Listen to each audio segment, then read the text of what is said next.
I suppose it is.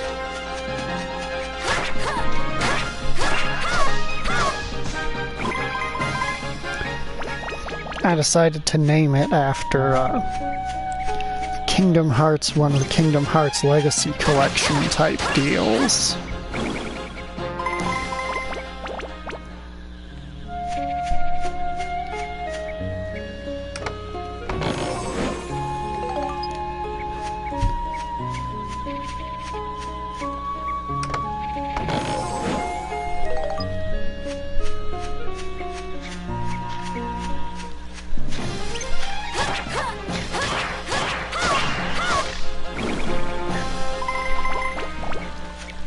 In case you'll somehow forgot in the past, like, 5 minutes,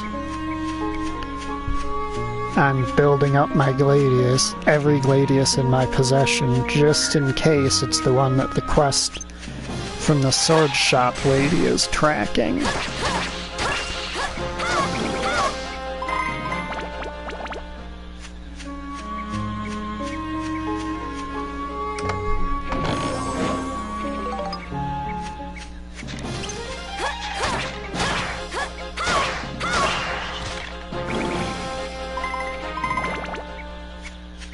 Alright, sweet, we are gonna gain enough.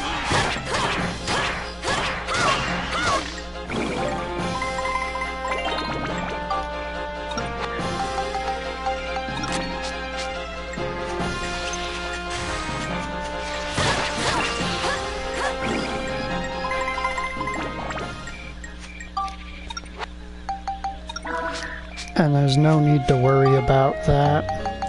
Bread supply, honestly. So we're going to be fixing that shortly.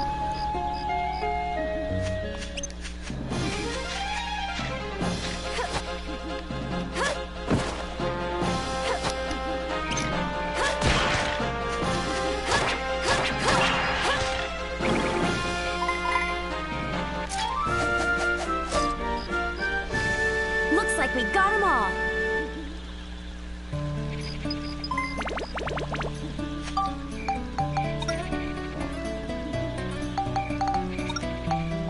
Now we leave the forest.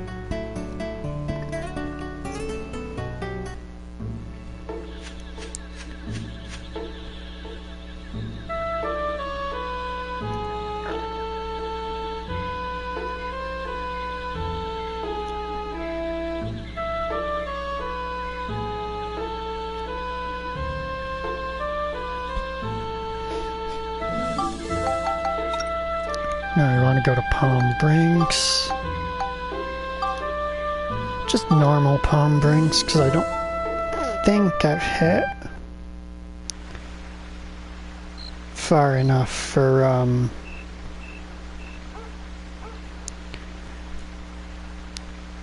someone like the mayor to join.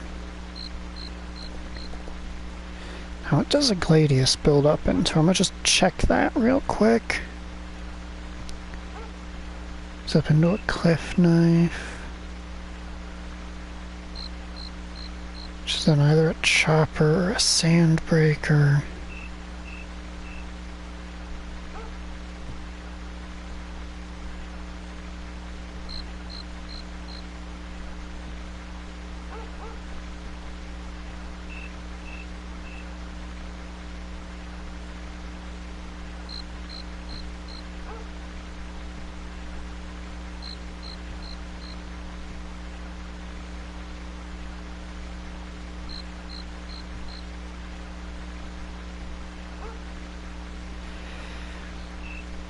And that becomes a 4-hit combo sword.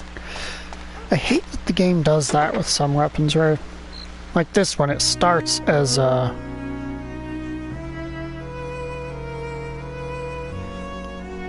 multi-hit combo, as a 6-hit combo weapon, but if you follow the wrong path building it up, it becomes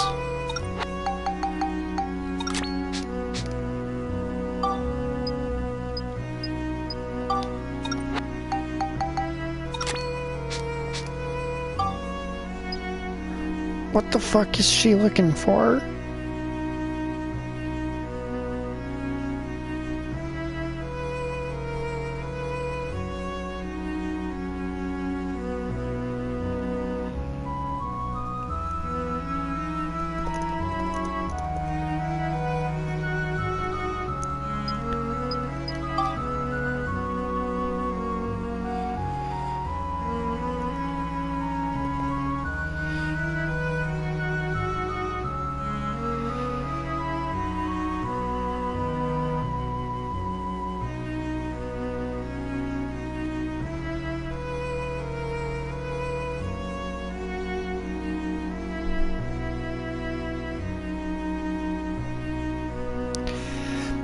Oh, it really does mean build up, build up. Alright, give me a second.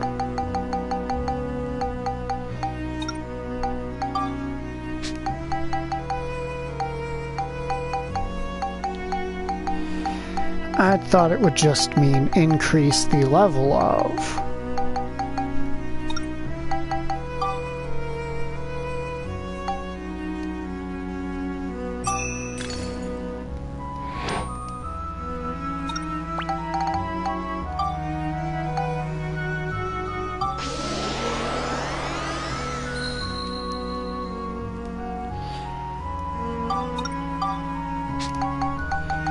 Not literally fucking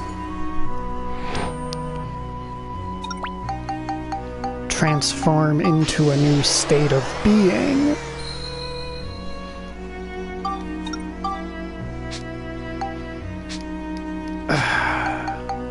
It's kind of annoying, but okay.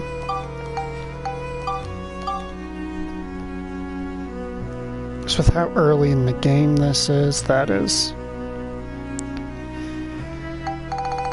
basically unreasonable, but alright. The Gladius isn't like Max's Wrench, where it just conveniently builds up into its first 2 forms within the first, like, level and a half that it gains.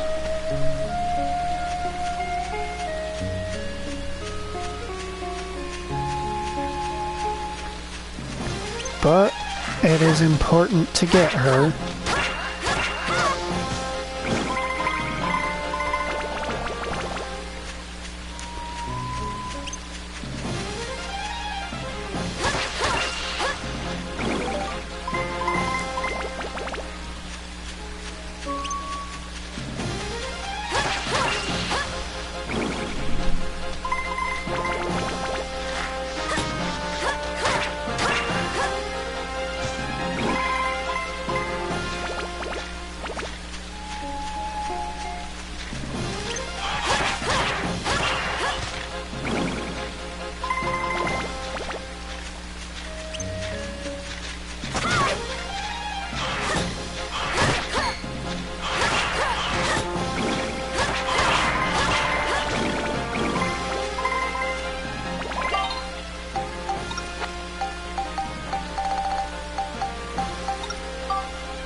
That builds into a cliff knife.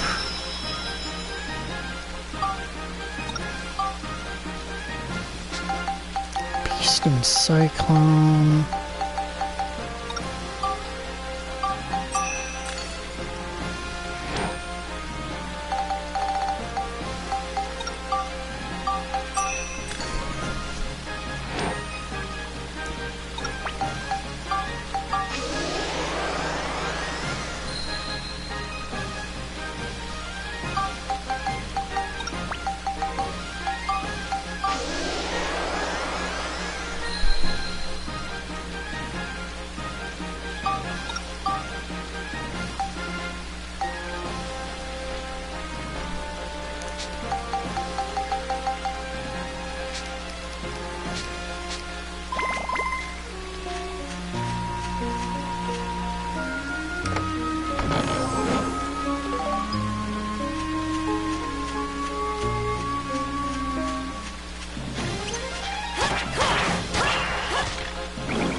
Hello. I'm just doing a side quest that turns out, well, yeah, I guess it is technically a side quest. Just doing a quest that turned out to be way more involved than I thought it would be.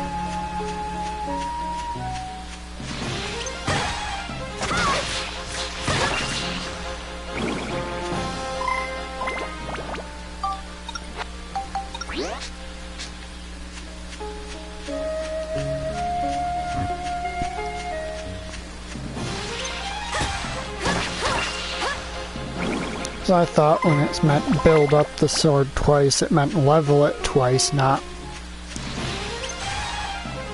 build it to be 2 entire forms stronger than it is now. Which is frankly a little bit excessive for how early in the game we are. I know that's rich coming from me, but the way this game is structured, it is significantly harder to wind up as ridiculously overpowered as I was in the first game.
As much as I'd like to just blindly spectrumize things in bulk up to whatever its build-up points are, I don't actually remember what its build-up points are.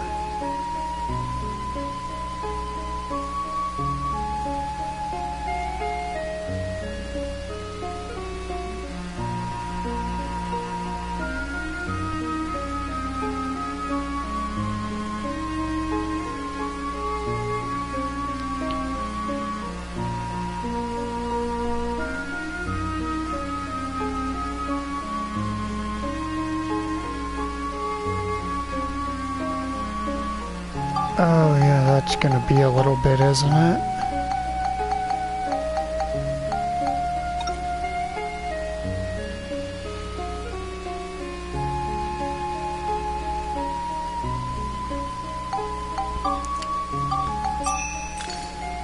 So I decided to check and see what it is, and oh boy, it is actually quite the investment to upgrade this thing. So I need 18 more beast, which is a bare minimum 2 more levels.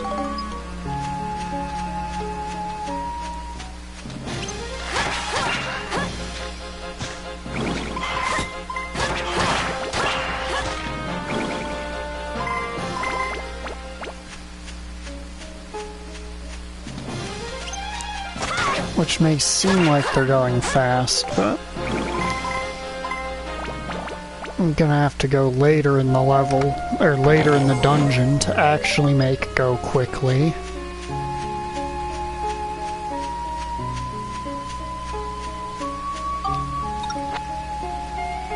On the bright side, doing all this nonsense has help me recover some of the funds that I lost recruiting the butler.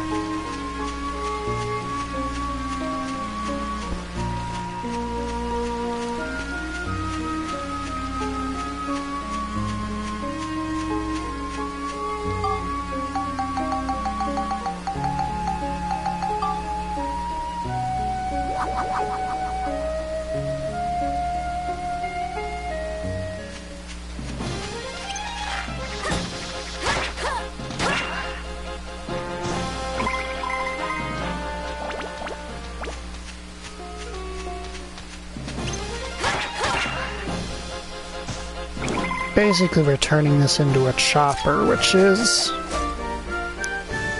Looks like one we of got the 'em all. swords I had in the previous grinding stream.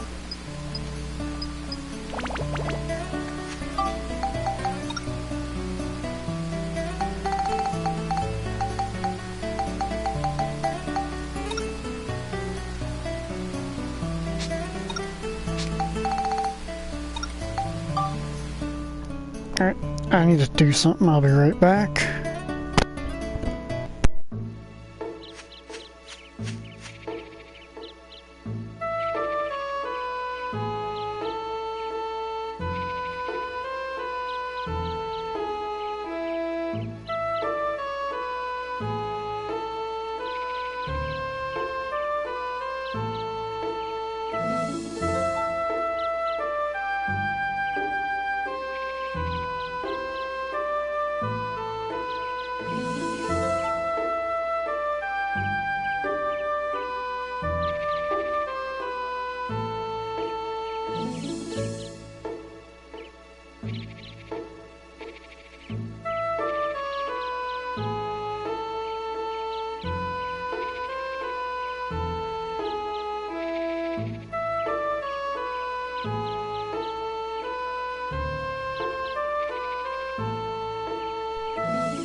I return.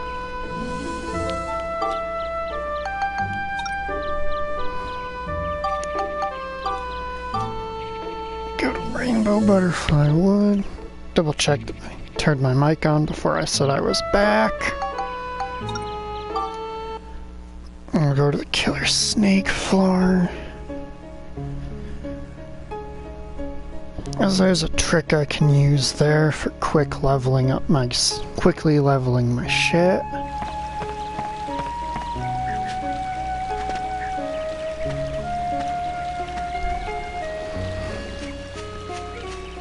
Oh, sweet, fire element. I can actually just take this one out with Monica normally.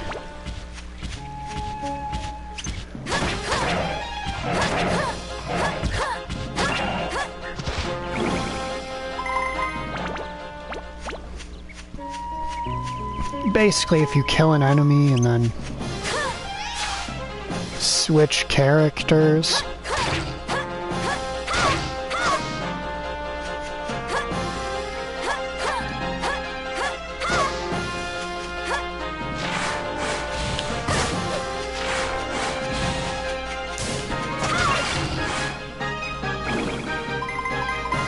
then the ABS that enemy would have dropped is split in half and distributed evenly across the character you switch to's weapons. And since enemies that are intended for Steve to kill tend to give a lot of ABS, or as they call it when Steve obtains it, EXP, you can relatively quickly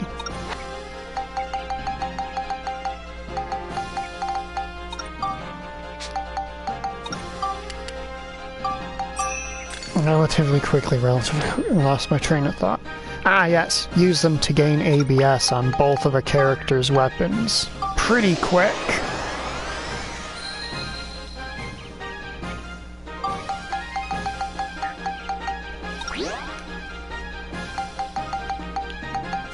No, I don't want to be spectrumizing, I want to be equipping those.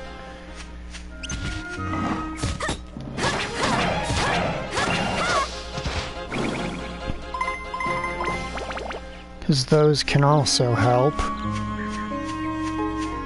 So I'm hoping I can wear the enemies down a bit with some of the bombs, because that way I can then pick what weapon all of that ABS goes to instead of having it split 50-50 between them.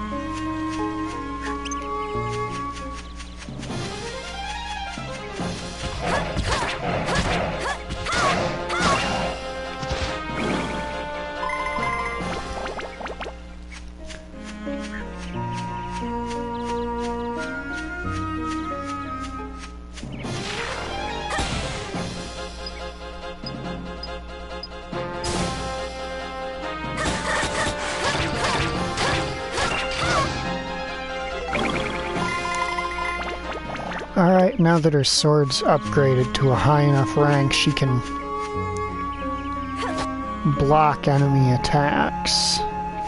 And if they're magic attacks, she'll absorb the energy from that attack so she can throw it back in the enemy's face.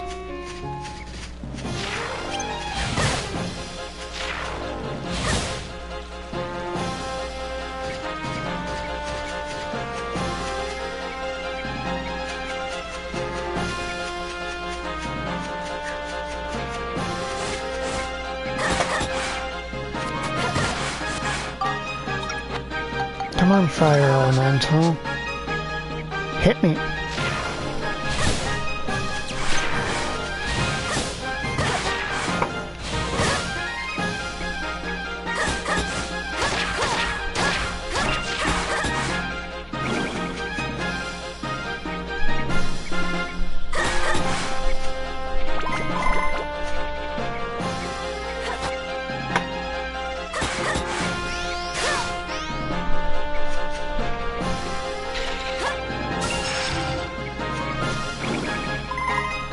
I was trying to remember the input, but basically she can absorb magic into her sword and then throw it back at enemies for potentially incredible damage.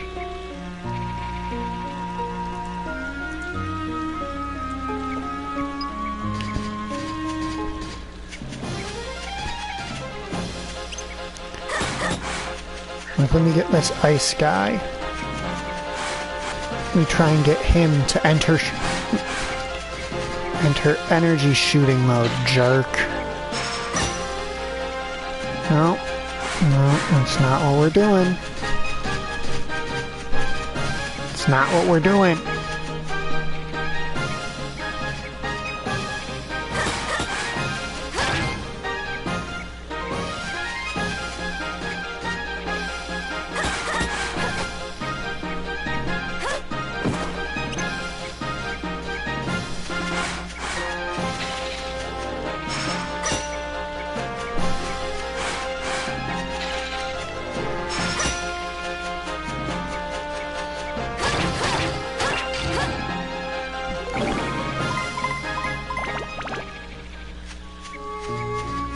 Now I want to see how much damage this does.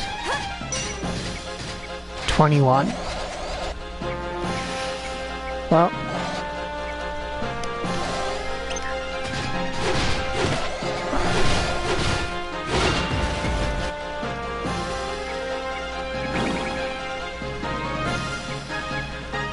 Yeah, he was getting annoying, so I figured I'd throw him in order to assert dominance.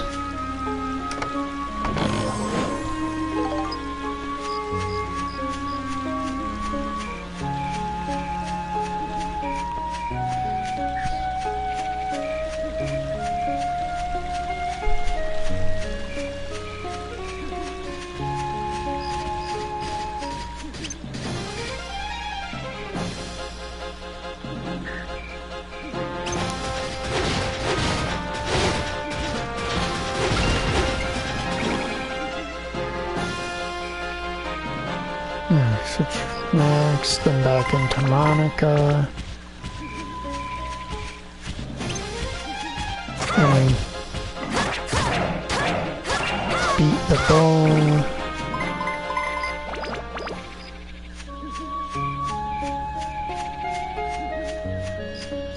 Alright, my whole thing was I got consumable items specifically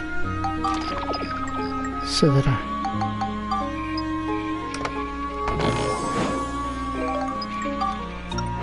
Wow, game. That is exceptionally worthwhile.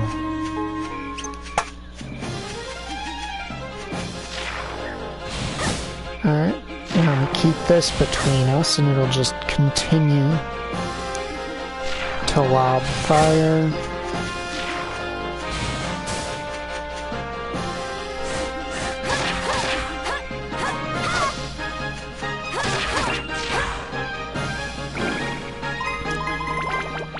Fire that I can then take and regurgitate at other enemies. Oh no. Okay.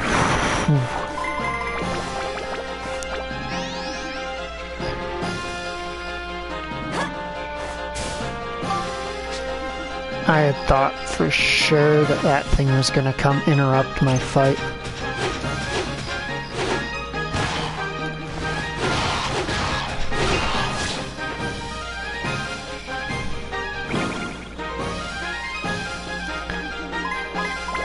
Because that is the most dangerous type of enemy in this dungeon.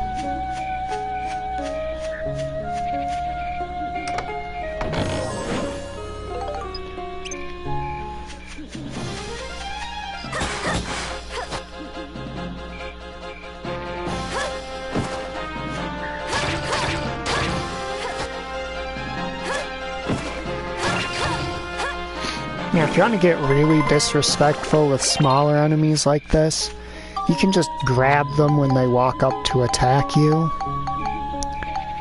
Throw them away like they're trash, basically.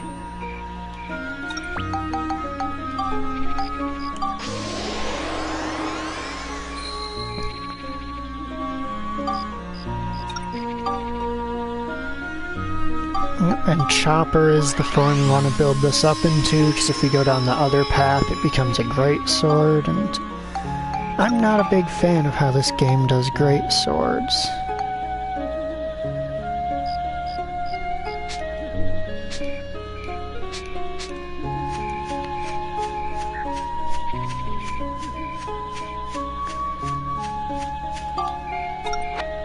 I'm not the biggest fan of the moveset.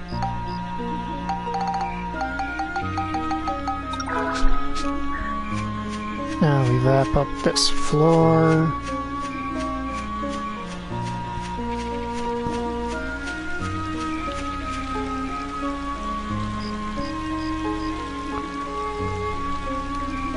Apparently with a lot of help from Steve. Not doing too bad. For which Steve will get full EXP. Not doing too bad.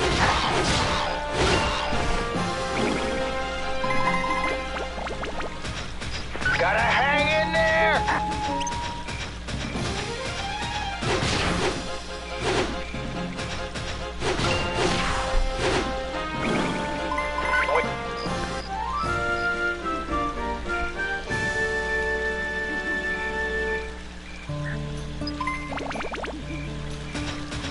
You got this, Steve. Gotta hang in there.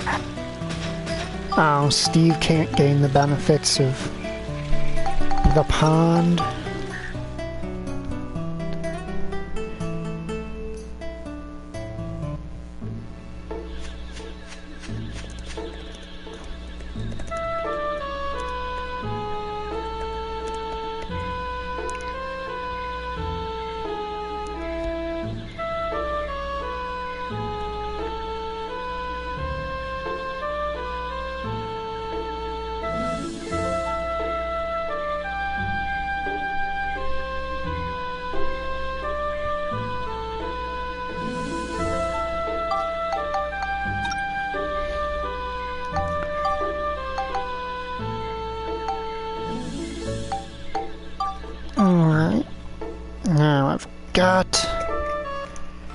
chopper.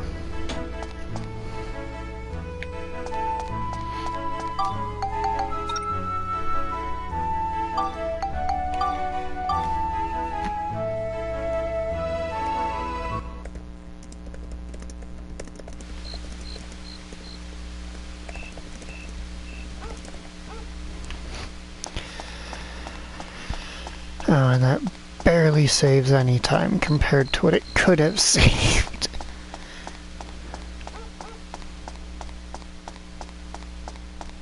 So if I had done that from the other place, it would have dropped me right in the middle of town. But since I'm doing it from somewhere in Palm Brinks, it factors where in Palm Brinks I was.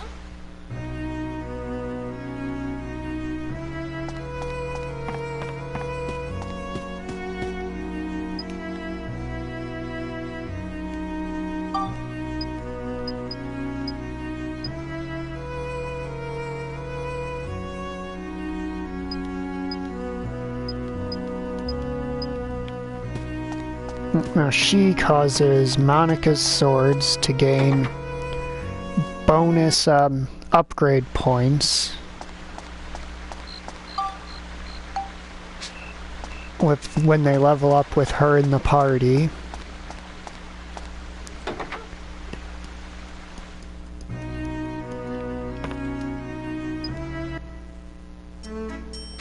Wow, we don't even get the option to ask him to be our friend.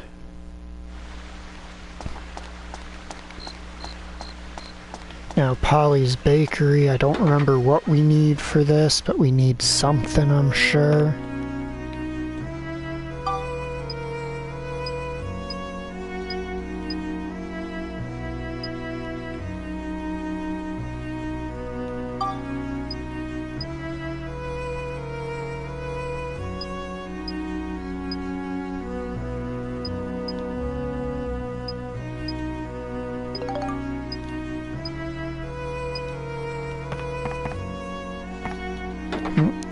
Martin wants us to... Martin wants 20 loaves of bread.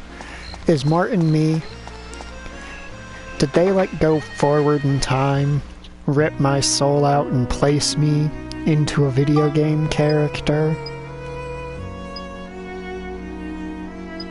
What'll I do with 20 loaves? Well, I'm having a cheese fondue party today. In terms of your famous inventions, it's a culinary combination of cheese, bread, and wine.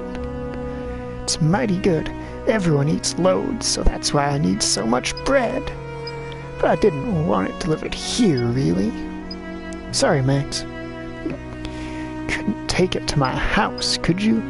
You know where it is, don't you? Near the pumpkin field? Gotta love that the man stays on brand no matter what.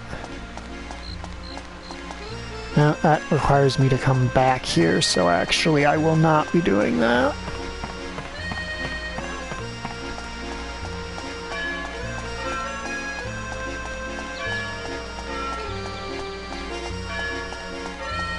Alright, so we're looking for near the pumpkin patch.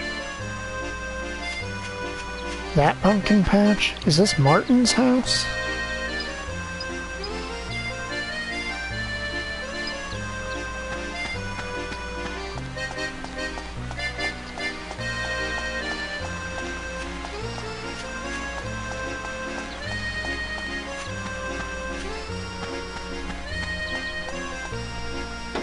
I had thought that that would be the painter guy's house, because when you're having him move into your town, he refuses to move in anywhere that doesn't have a purple roof.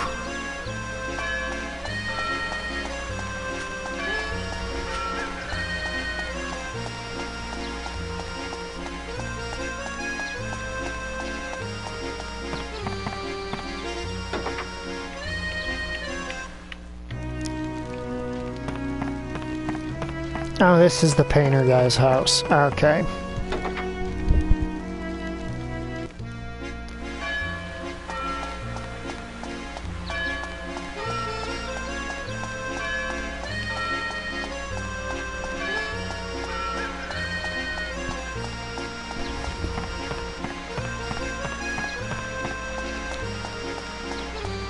Now we talk to Morton, talk to Polly.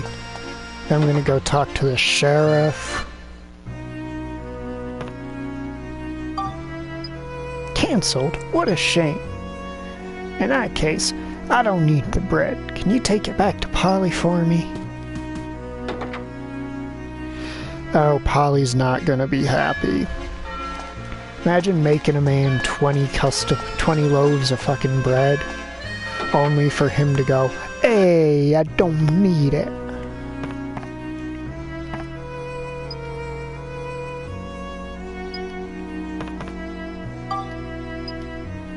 What? How can he be so inconsiderate? Oh well, you take him. Never mind that, let's get going. So, where are we off to? We're off to a town called Sindane. Because you need to be living there in order for the town to have a bakery.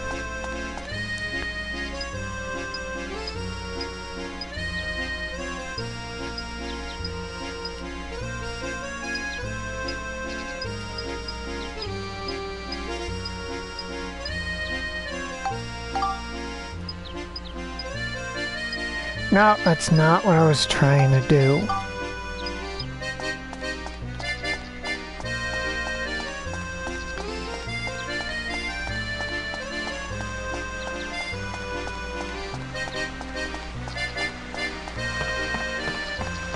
And I've got 2 minutes to make it to, like, the far side of town, interact with a boat that an annoying child is standing in front of, and get back.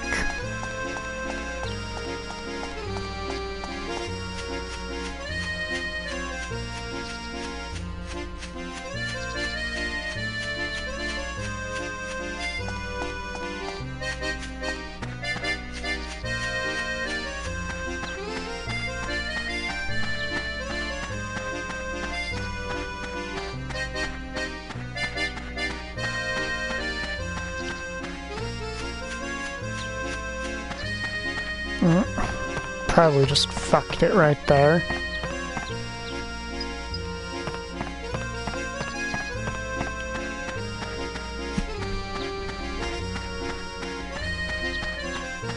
Probably fucked it getting snagged on that sign. So the margin of error for this little race is absurdly tight.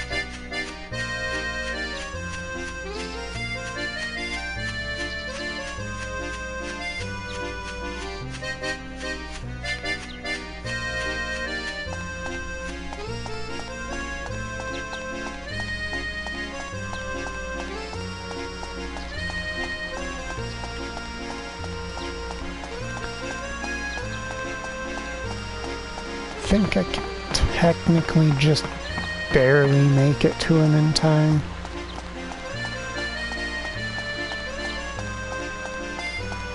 No, we're gonna be slightly over. Yep, slightly over because we got stuck on that sign.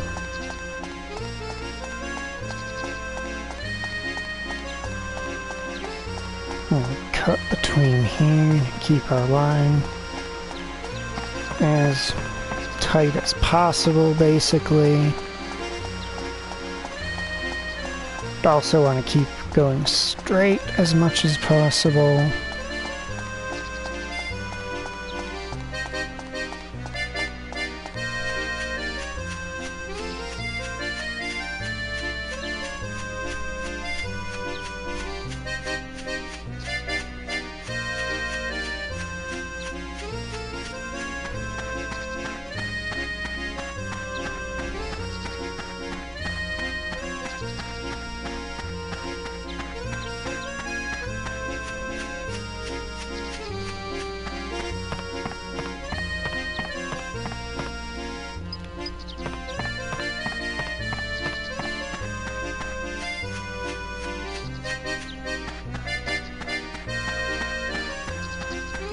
So a lot of people have trouble with this quest, specifically because there's a kid that stands in front of the boat and simply will not let you interact with it from... No, it doesn't let you just walk straight up to it, basically.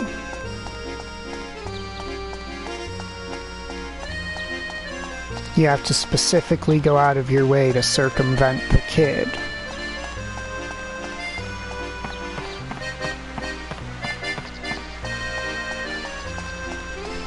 But his side quest involves fishing, so I refuse to do it.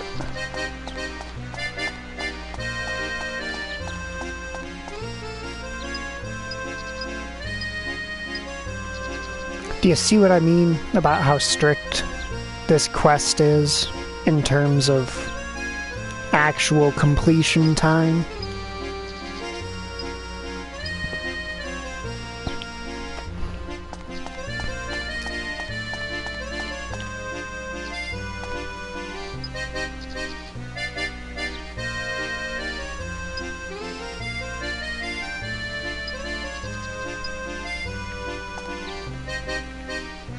Typically, if you talk to an NPC and they mention the other playable character, that means you should switch to them to speak with that person.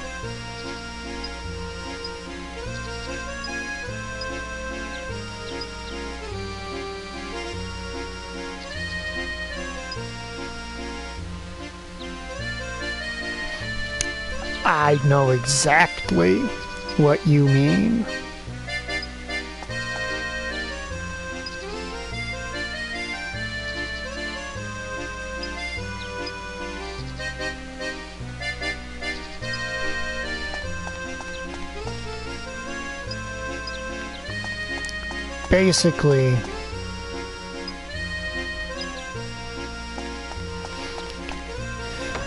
Basically, shortly before you fight the boss in the dungeon we're in, you grow a giant plant, and she wants a picture of that giant plant.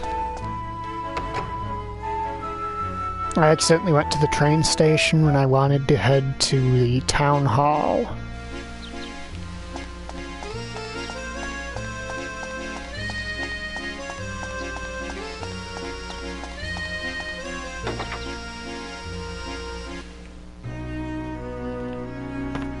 Now, is there anyone recruitable in the bar? No.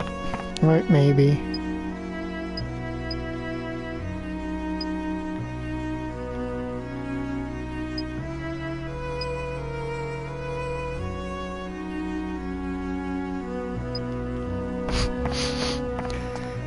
I like that.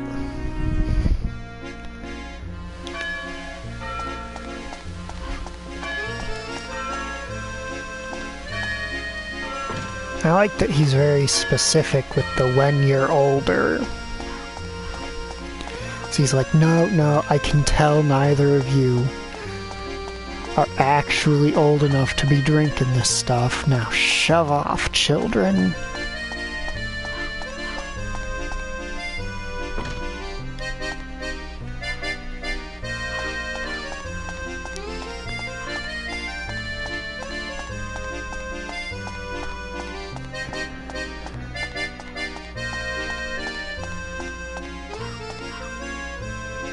Hello, small, elf-eared child.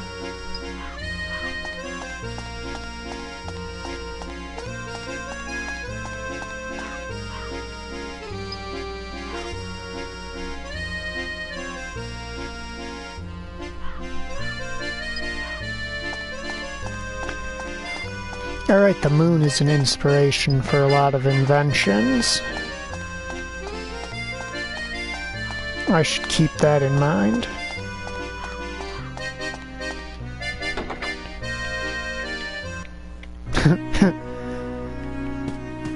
You could.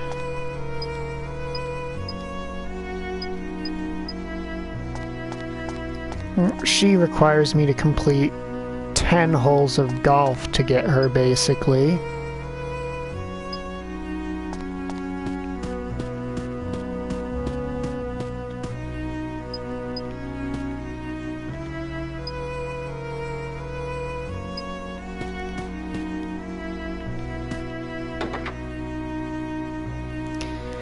You'll take the Mr. Popo coffee?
I think I know what it is.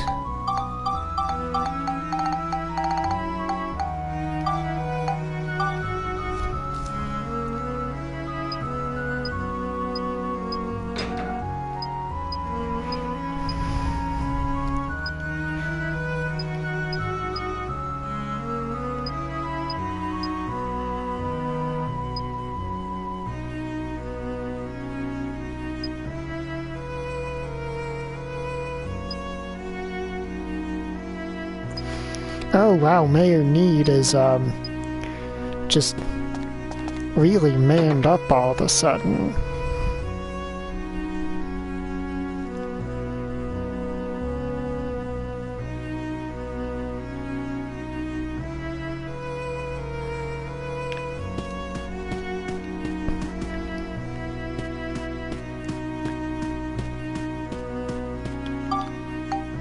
Alright.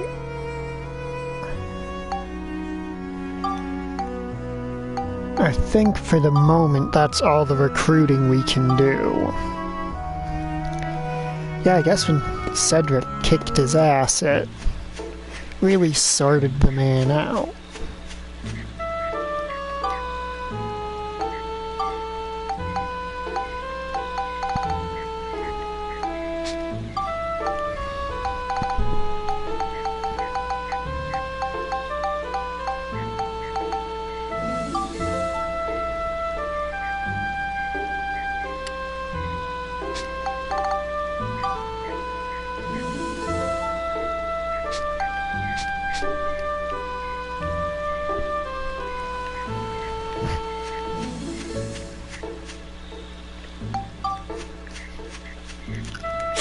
Yeah, sometimes it gets lost down there. It thinks it's supposed to be a tail.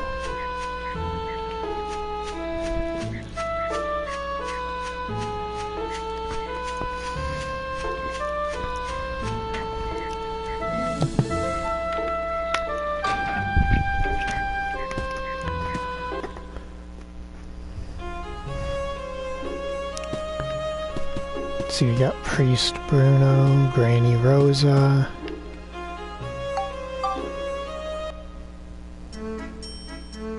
She sells anti-status amulets.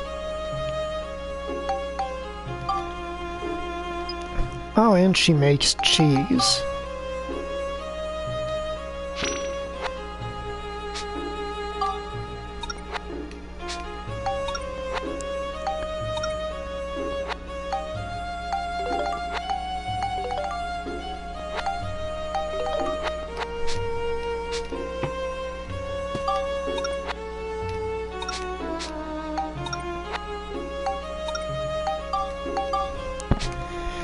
And you're going to see what I was talking about when I said that.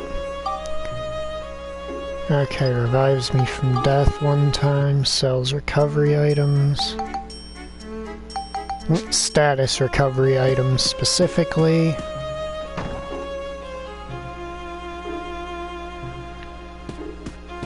Oh, Mayor Need, I believe he has me exchange metals for various items. The name change ticket is probably the most practical item in the shop. Gerald sells guns. As you can see, super worthwhile. Well, I mean, technically he is, because if you come here and view his abilities, when Max's guns level up, they gain more bonuses. The mayor makes you get more money. Aunt Polly makes bread, so we're gonna add her to the party.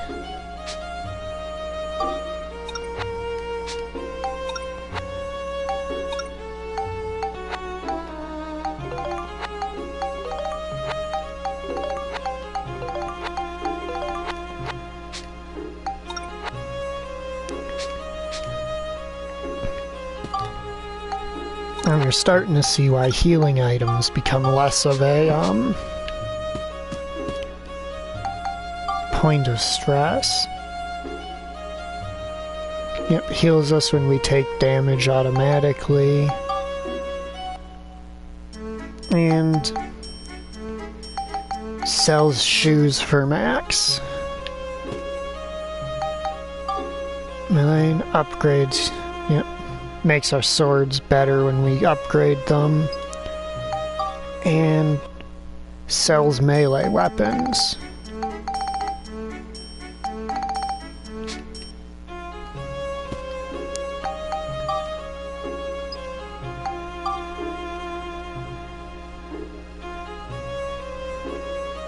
Sheriff Blinkhorn functions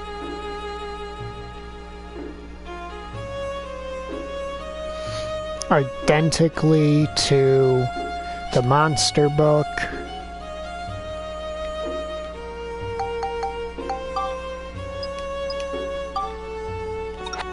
Alright. 1853. Does he even charge money to look at it?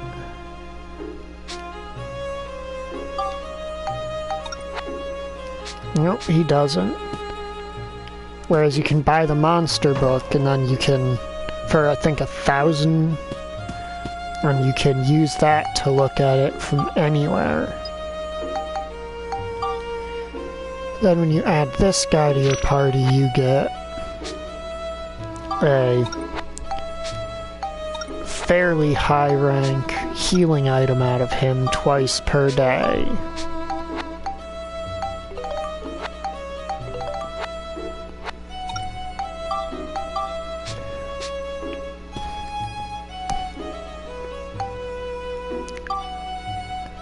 Gives bonus damage against plant monsters and sells us diorama parts.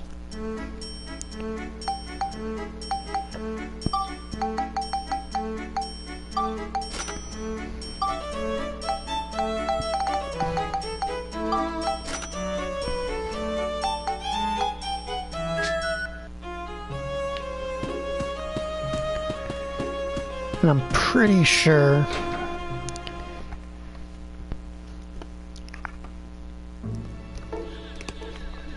he specializes. I lost my train of thought again.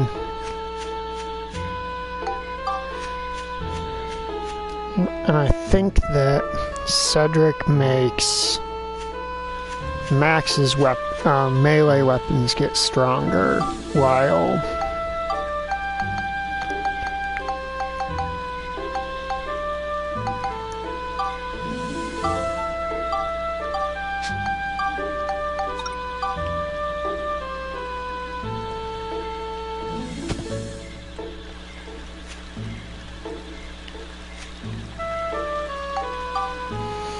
Alright, Gordon, what do you need?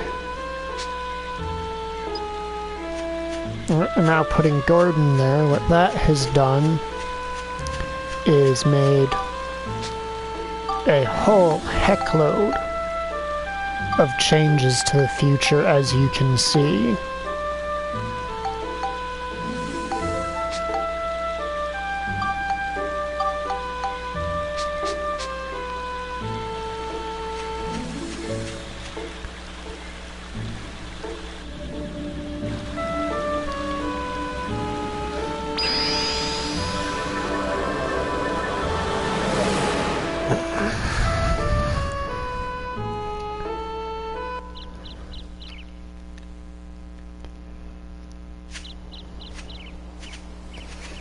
And there is Elder Jurak.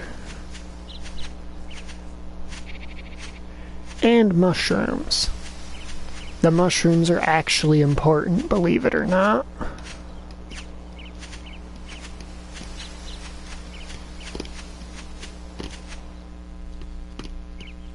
Oh, hello. So, you were the ones who woke me.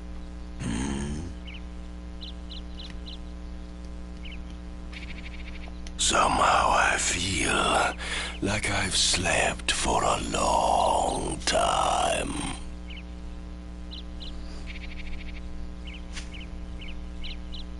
Jurak, we need you to tell us something.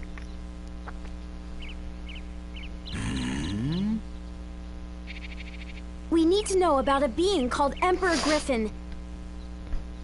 We suspect he's a terrible monster who's taken over the forces of darkness.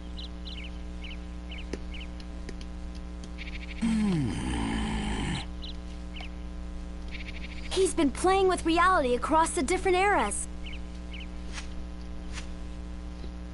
I don't know what his true goal is, but if we let him keep at it, the whole world may disappear. He even erased you, Jurak, by destroying your origin point. We've got to stop him, or there's no telling what will happen. Jurak, I hear you've been reincarnated many times, but you keep the memories of your ancestors from the distant past. Isn't that right? So somewhere in those vast memories, you should be able to remember everything that's ever happened on this planet. You must remember something about Griffin. Who he is, where he is. Okay, the camera Please tell us, spinning Jurak, is we must really know. unnecessary, game. Griffin. Let's see.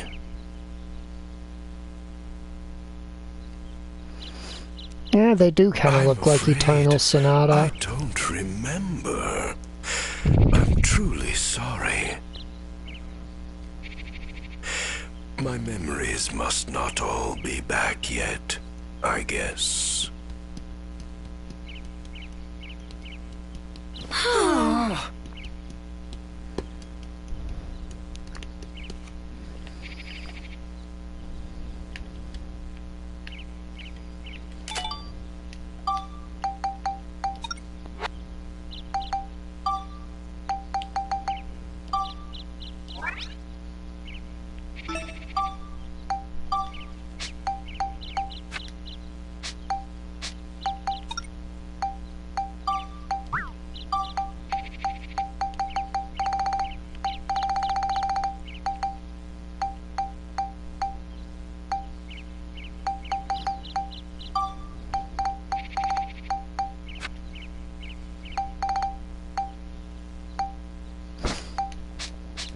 Wait. I didn't take a photo of something I should have. Which parfait? Fruit of Eden. Fruit of Eden. Yeah, rather than scatter the items that pop up for recompleting stuff randomly throughout the town, instead what this game does is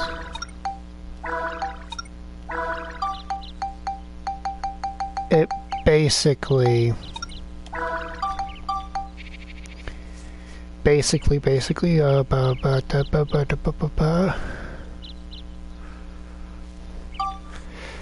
it puts them in the future, because the layout of the future, depending on what you've got set up in the past, is always going to be the same. So they don't need to worry about you simply not going somewhere where an item spawned.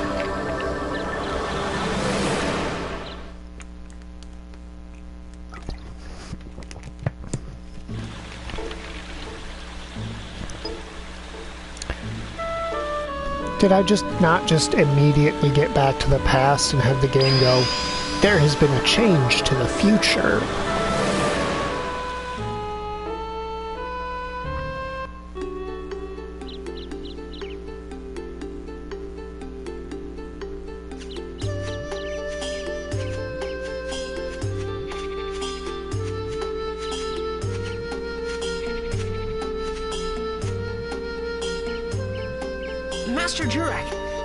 Master Jurak, do you know about the rainbow butterfly? Let me see. Rainbow butterfly. I've heard of it.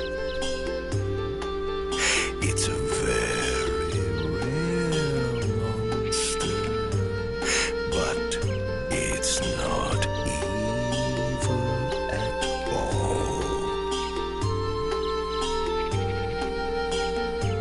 We'd like to meet it if possible. What should we do? They like the free freesia flowers, you'll find the butterfly where the freesia grows. Really? Please, tell us, where does that flower bloom? Now there, I'm not sure. If they're not in bloom already, you'll have to make them bloom. Make them bloom? Ourselves? Here, I'll give you this.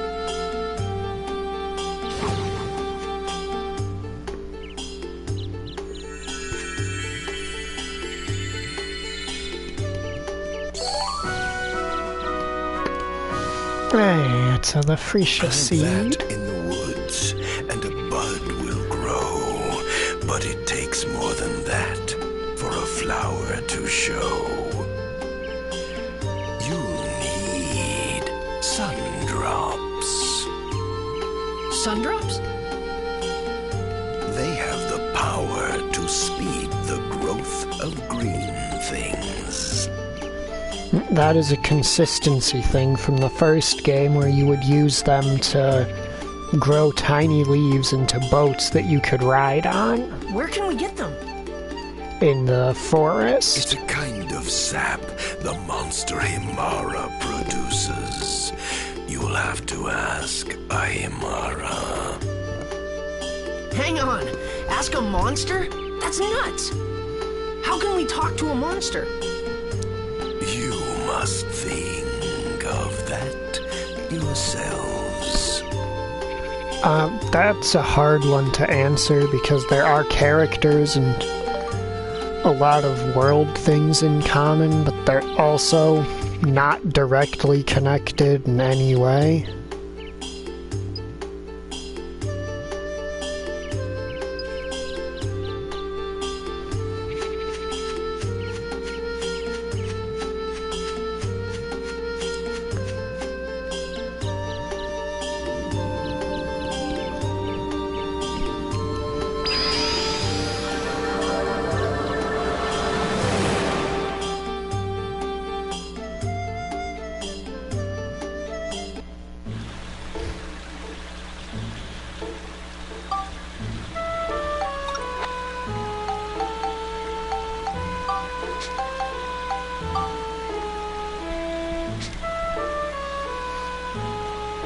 Alright, we don't have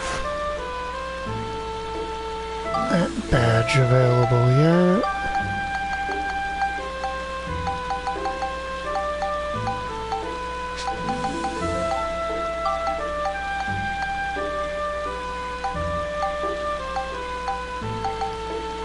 Okay, the tailor shop.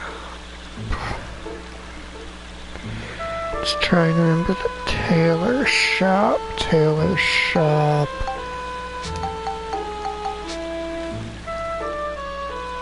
Is that from someone I don't yet have? I think that's someone I don't have yet.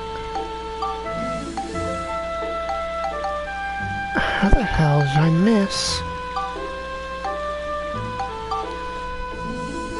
So that's Adele, right?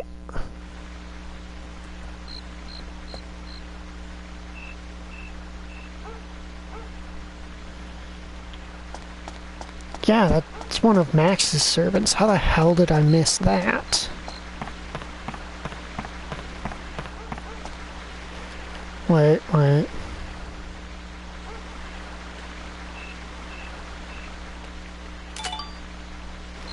There you have the 2 moons.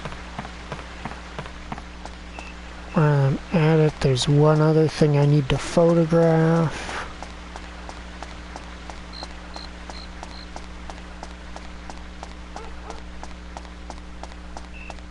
I don't know precisely where it is, but I know there should be one in town. There it is.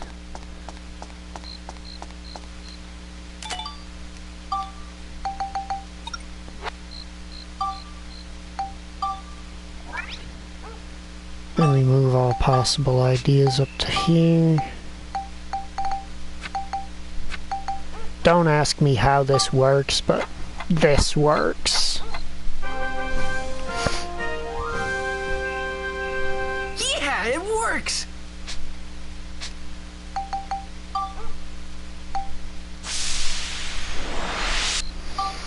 I don't know. It just does.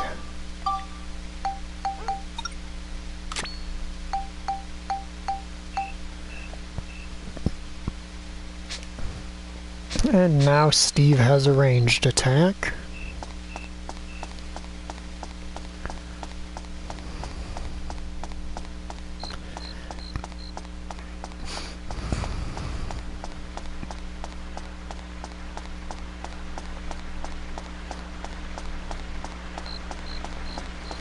Unfortunately, unlike the other characters, Steve can only equip one weapon at a time.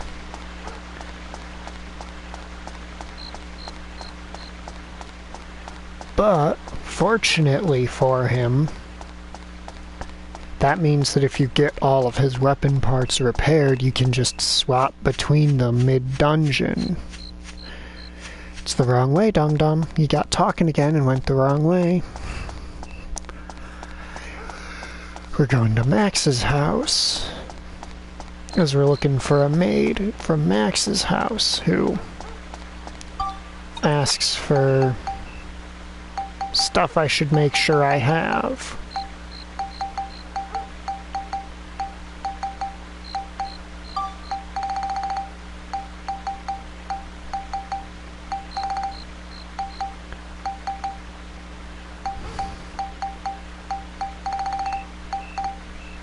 I don't think I have everything she wants. How the hell is that? Yep, I do. I'm missing one thing.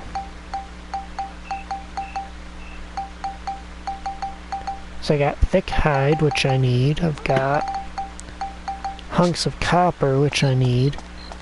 I need to go get sturdy cloth. He does, yes, but he can move while attacking, so you can actually mitigate that by weaving in and out of the enemy's attack range while punching.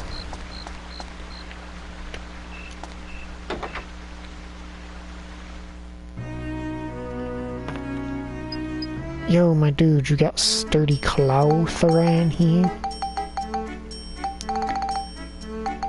No, you don't.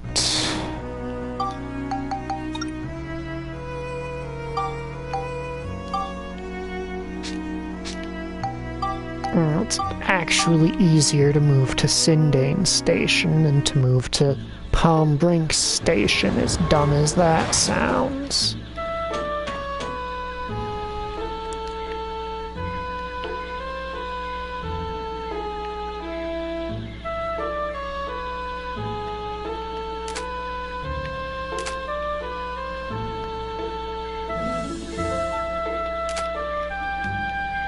Okay. I was hoping that one of those would come out as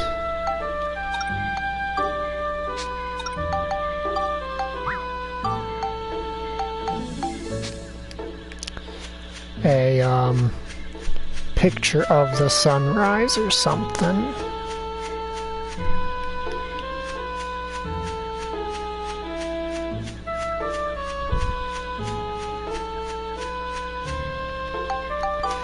No, why am I trying to head to Sindane? What kind of idiot am I?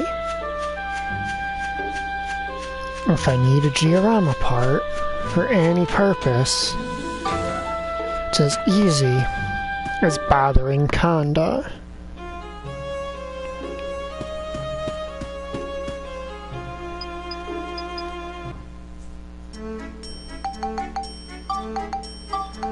I'll buy a few just in case.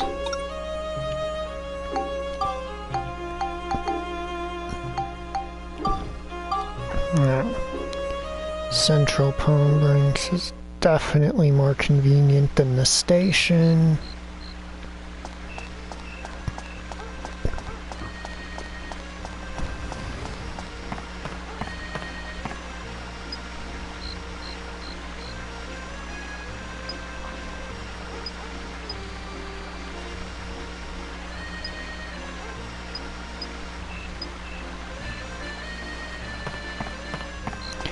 I do like how basically every character has separate dialogue for Max and Monica.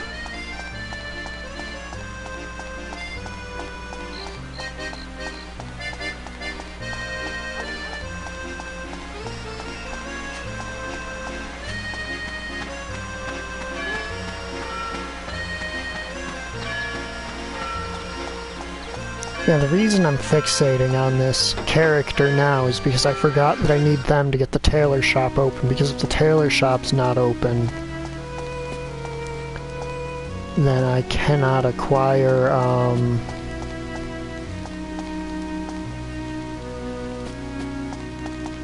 Lord, how did I forget?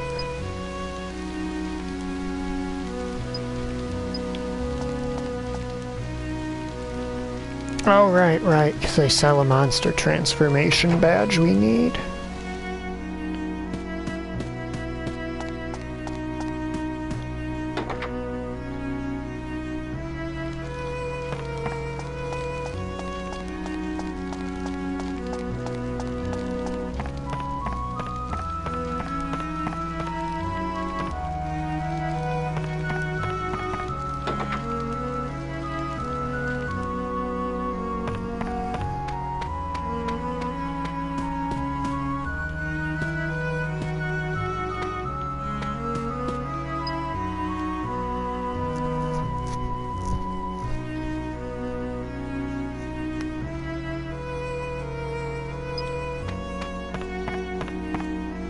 There you are.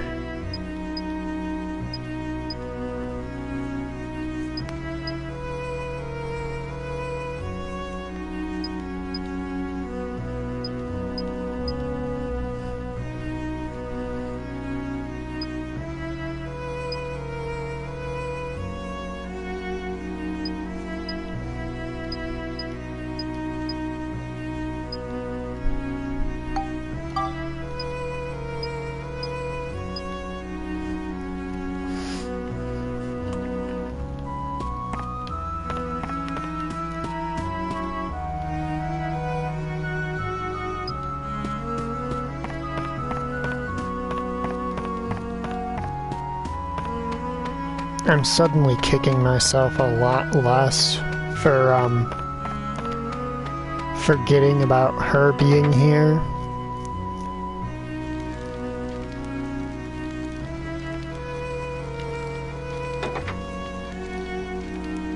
Oh yeah, it would be nice if games more regularly, you know, identified the character.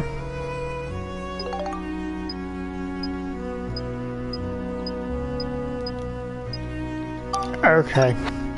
I know you picked the denim overalls, but I can't exactly say no after she made this for me. You know what I mean?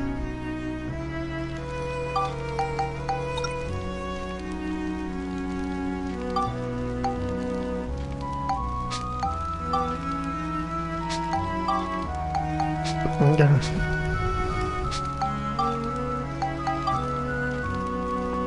head to regular old Sindane. The sun's out, so I should take a picture of that for invention's sake, because I'm sure there's going to be something that uses it.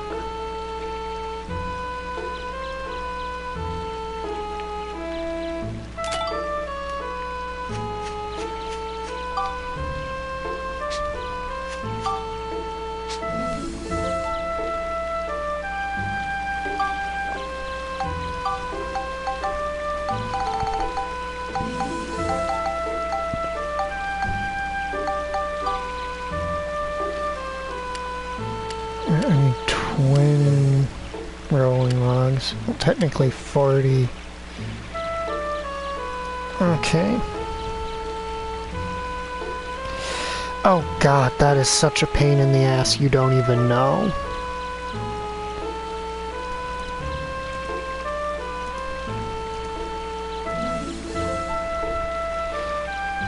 Okay, then I need...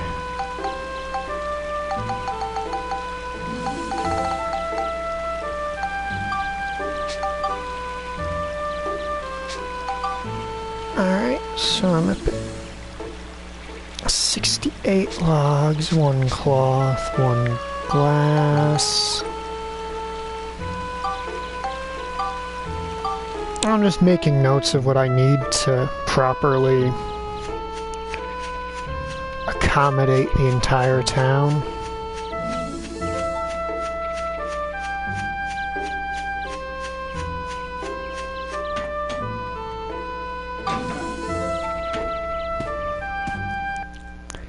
Yeah, my only complaint with the outfits that change characters' appearances in Dragon Quest VIII is that, you know, they had stats tied to them.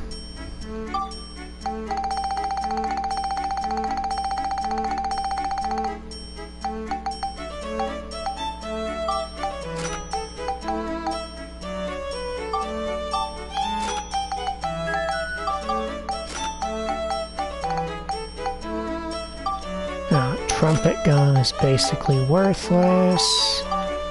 The regular energy pack is literally worthless. I don't believe silver balls do anything.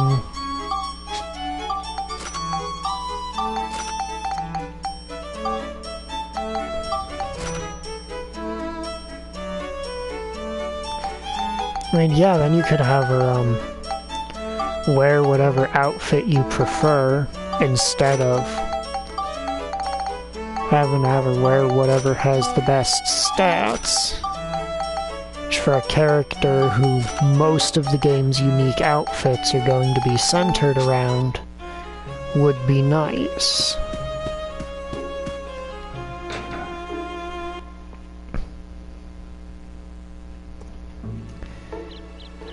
Like, if every character had a bunch of outfits, I wouldn't care so much. But there's only one alternate outfit in the entire game that isn't for her. And it's the hero's strongest, you know, armor set. That you can only get in the post-game.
Not what I wanted to do.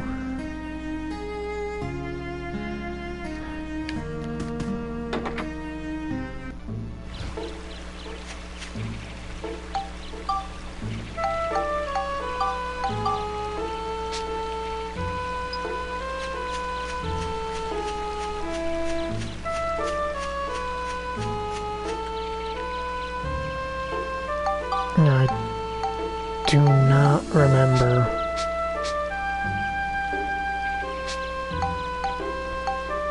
Okay, she wants a cart. What do we need to make a cart for this woman? 2 rolling logs, 1 wind element.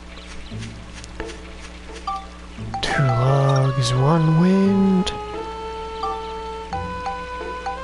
And then I want to make a fence around the Furbit's house, if I recall.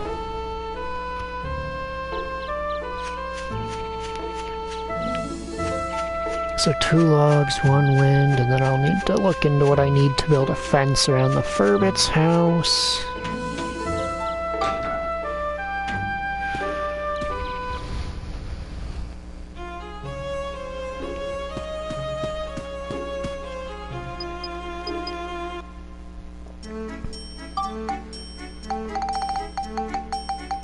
I'll just start by buying a modest sum of logs.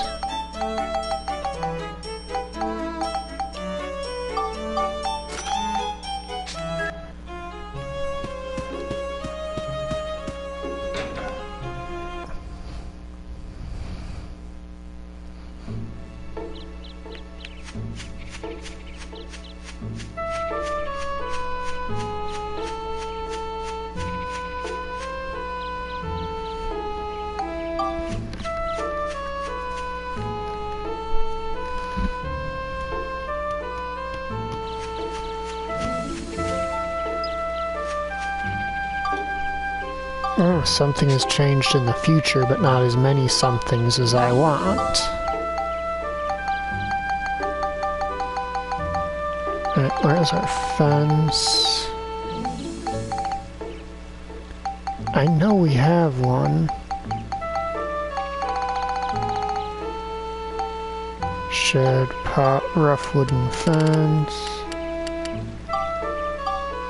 Start with 10, even though I sincerely doubt that's gonna be enough. Place a cart next to our house.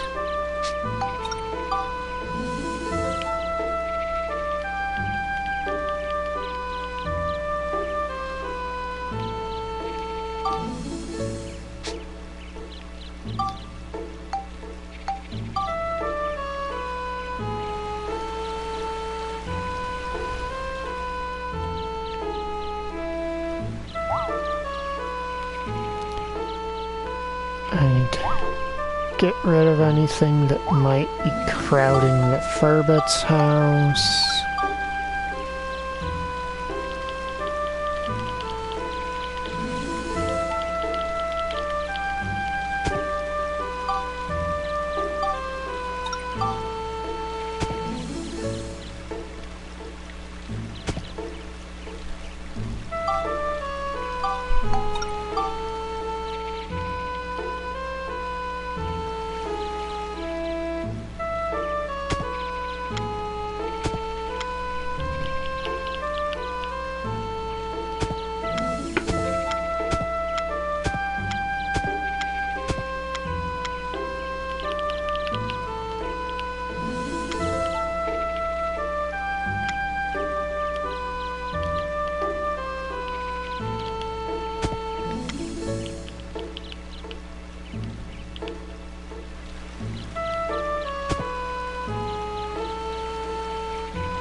Alright, I'll go buy a few more of those.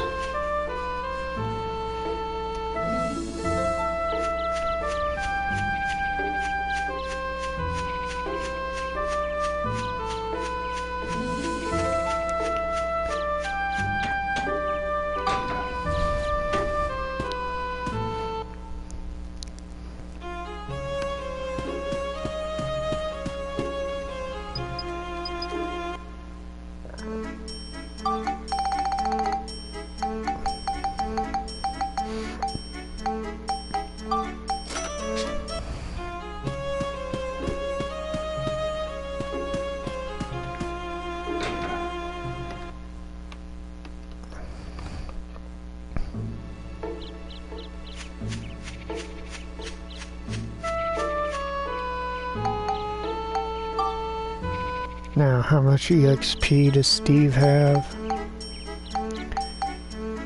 Not enough for any of the stuff I want for him. Alright.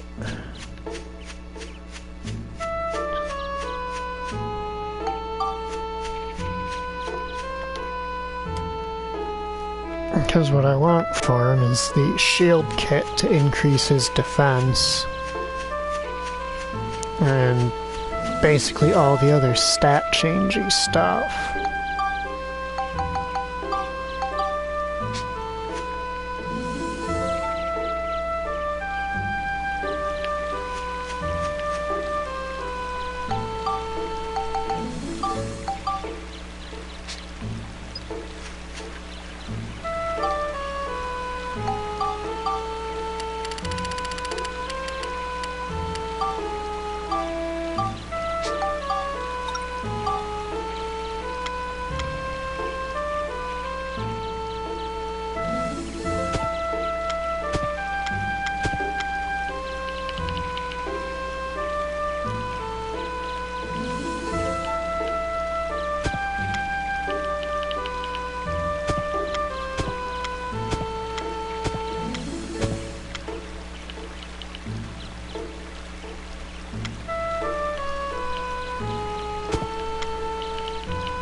I need 50 more culture points. And oh god, the last requirement for sending the bottom, what is it?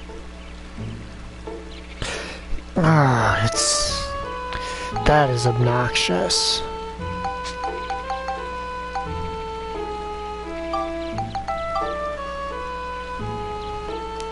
$16.82 2 rock, 4 logs.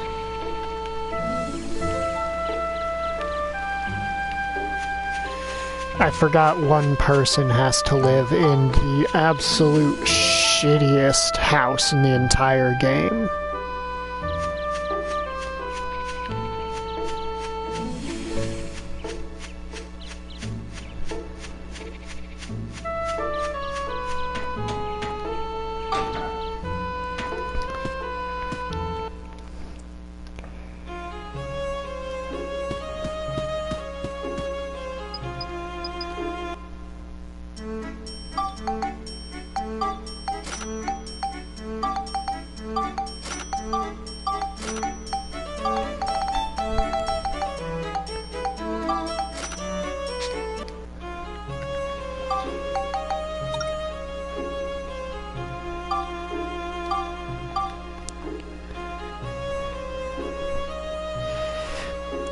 Okay, so I'm going to do this for maximum irony, which means you, person who literally works cooking with fire all day,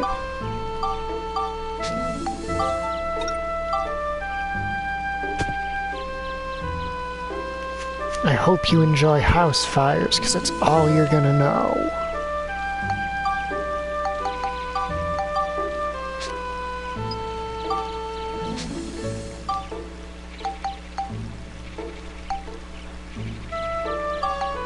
Alright. Now that I don't have...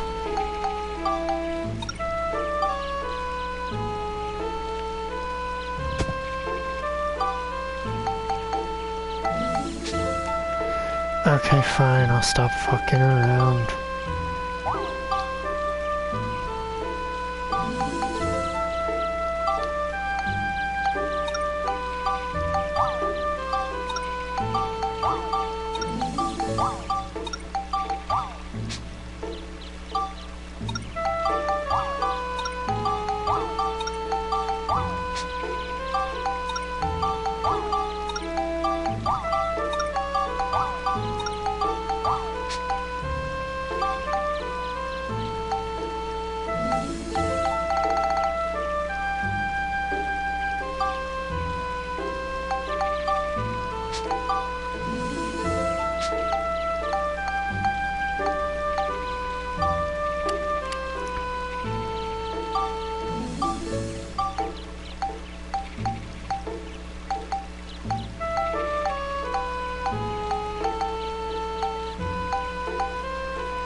Why did I make that? I had no reason to make that.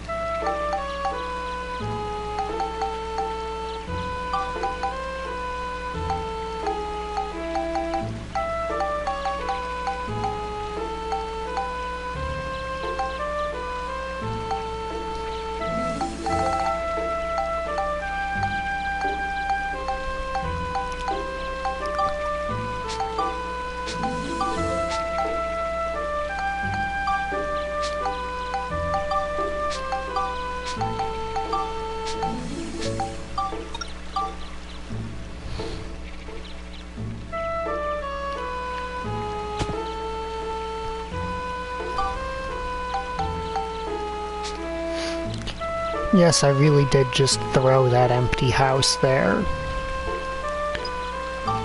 With no intention of ever moving anyone into it.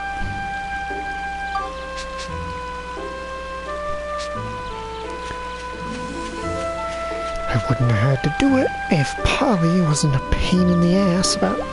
Well, not Polly, but if the game wasn't a pain in the ass about... Person needs to live in a straw house.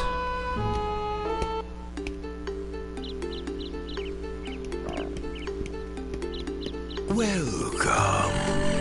My store is now open. Come in. Don't be shy. We have some rare monster transforming badges in for the grand opening. You'll buy one, won't you?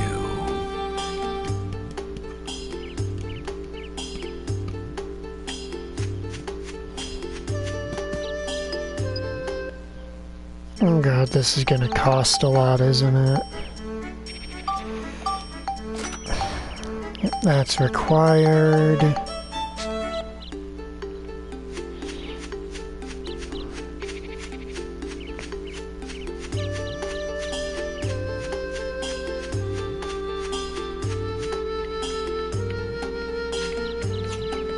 Max, listen. What? If I use this badge, I can transform into monsters. I can change myself into the Hamara monsters Jurak mentioned. Then we can mix in with them and maybe get our hands on that sundrop we need. Got it! Nice! Then we'll be able to make the flower bloom. So let's go to the forest floor where the Hamara monsters show up. Okay! Don't you dare pull me into the fucking... Okay, good. They didn't pull me into the fucking past. I was gonna be sincerely displeased if they had dragged me into the past. I get a free gold paint. Take a picture of the golden eggs.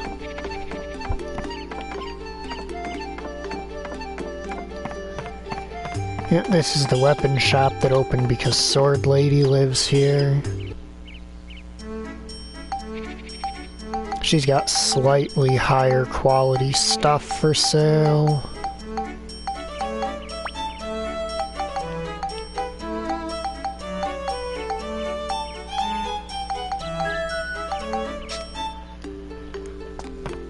At the moment, we're kinda hard up for cash, so I may add the mayor to my party to help us get extra money. Not because I want to buy any of the weapons in that store, since only one of them's really worth buying, but more so because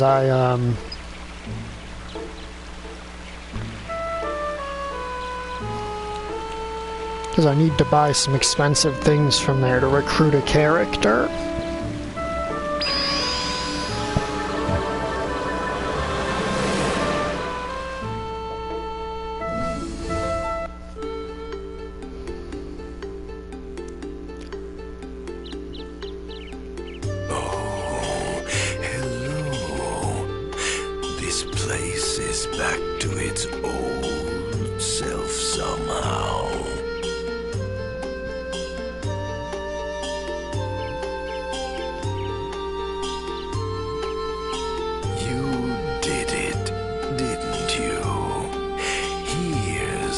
token of my gratitude.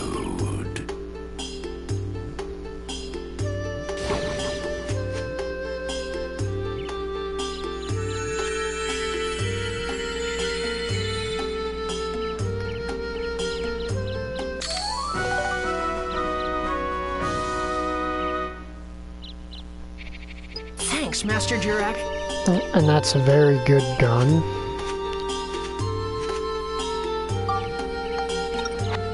At least I think it's a good gun. 27, 12, 22, 16. Yeah, it's a good gun. We had a nice run, Bell Trigger, but you ain't good enough no mo. Okay, we can use that to recruit the painter. And I think we can recruit someone.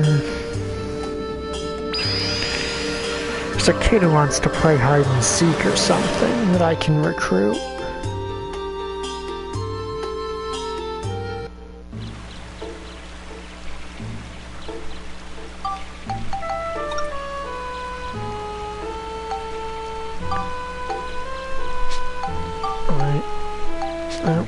I want to just teleport into Palm Branks.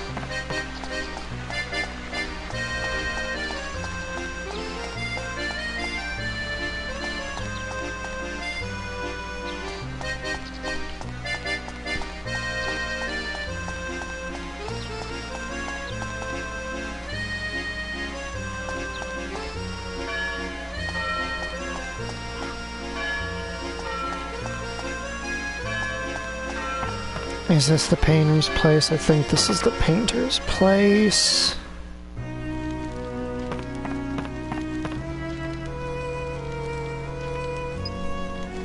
Hey, Max.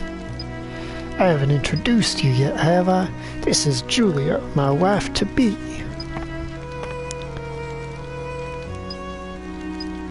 Yeah, you can laugh. I know it's strange. Who'd fall in love with a girl in a picture? But I'm a magical artist. I have the power to make the things I draw real. Whatever I draw really does exist in the picture, as long as it's not a living thing. Even a magical artist can't draw life. But I've heard of a way. It's a golden egg in a big old tree. It's said that with its golden color you can give life to anything you draw. Max, you're going out of town, right? Wonder if you could get a hold of some golden paint. Of course, I don't expect you to do it for nothing. If you can help me, I'll use my new power to help you in return.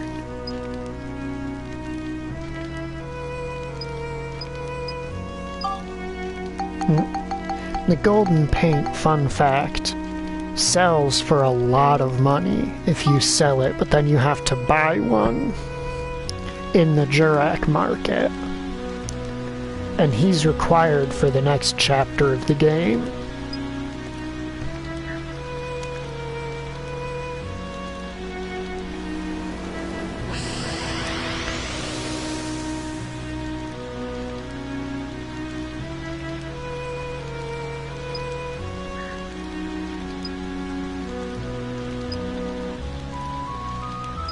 And yes, man did just create himself a wife out of fucking paint.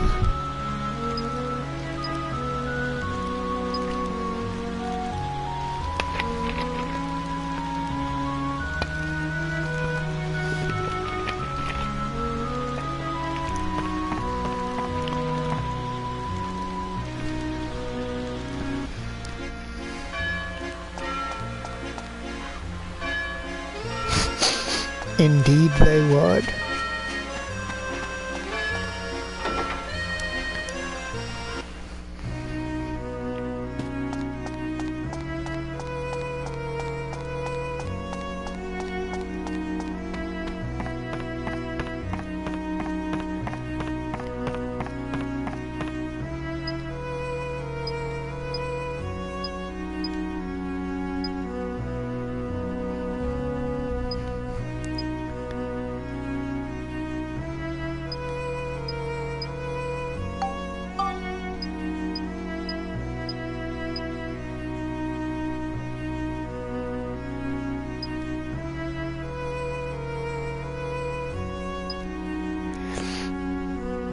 Yeah, and now she's angry because she had to pester us instead of us pestering her.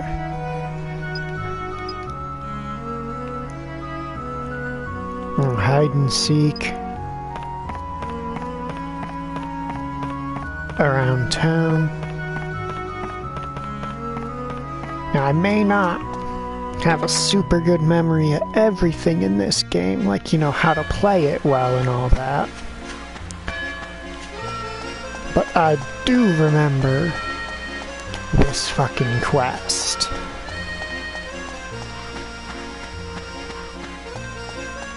Howdy, Claire. Coming in, Claire.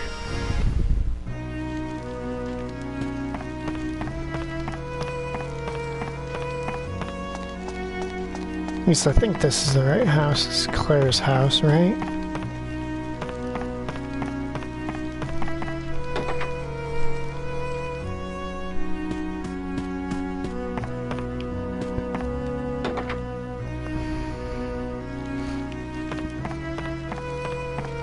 Yep, it is.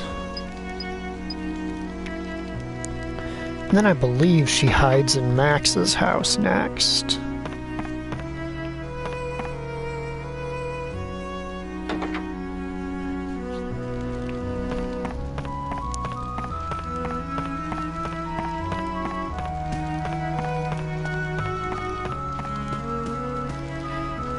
Basically, we depopulate this town of any character who risks being remotely unique.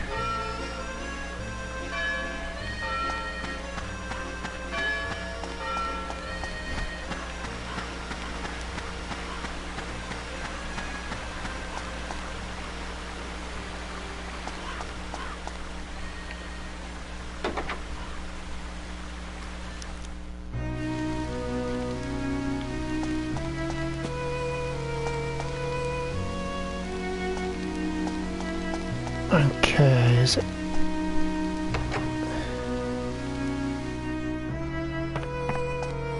No, this is Max's father's room, not the room I'm looking for.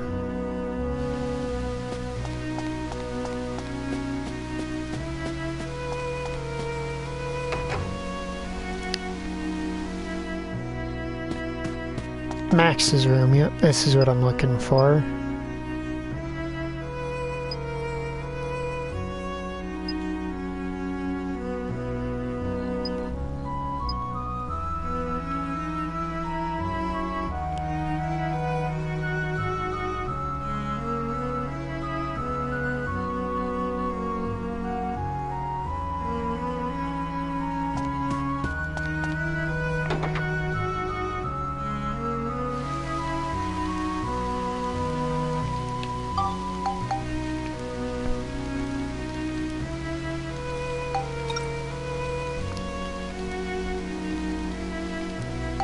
Alright.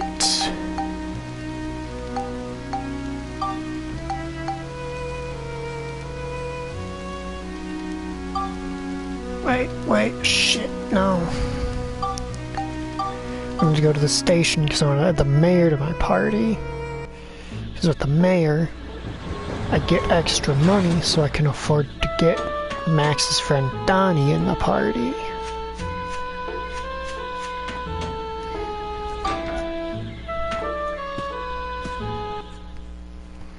Cost something like 3,000 gold total.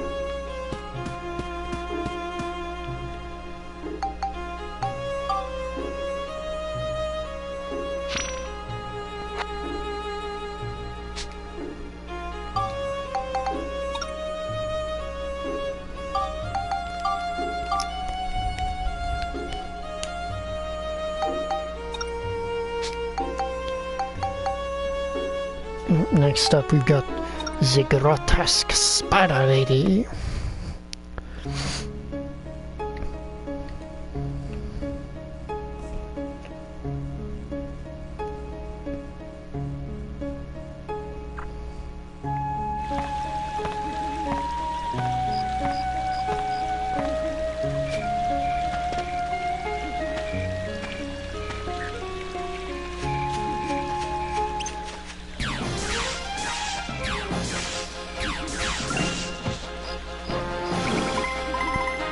Because the Jurak gun is a ray gun, which their projectiles move slower, so they have a slightly higher chance of missing.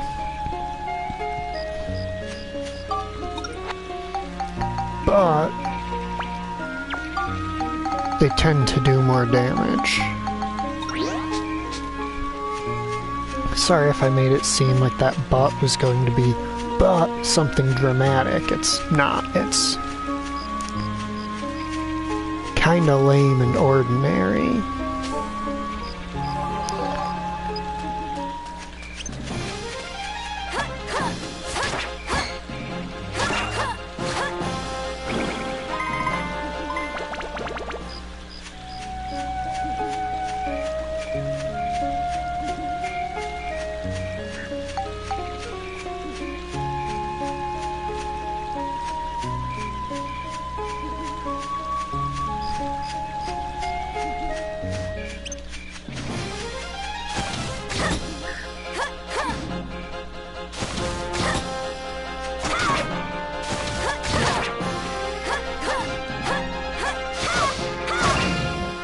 Alright, discount Dran, calm your shit.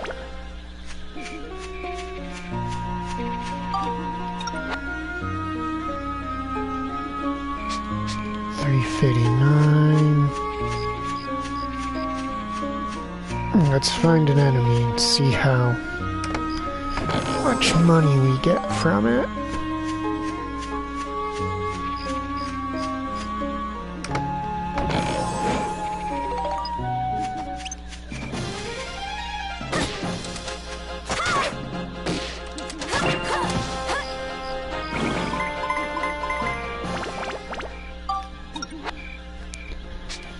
Oh, that's not bad.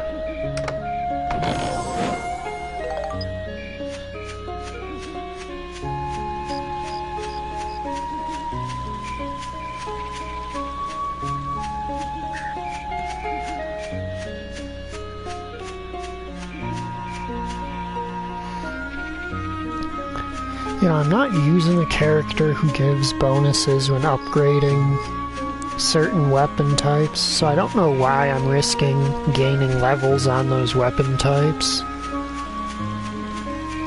when it's suboptimal, to say the least.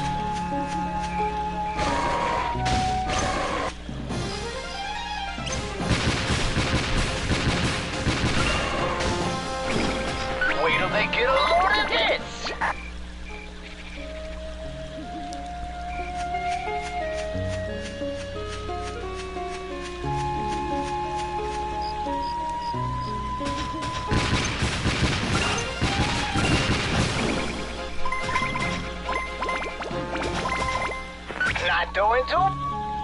Not doing too bad, eh?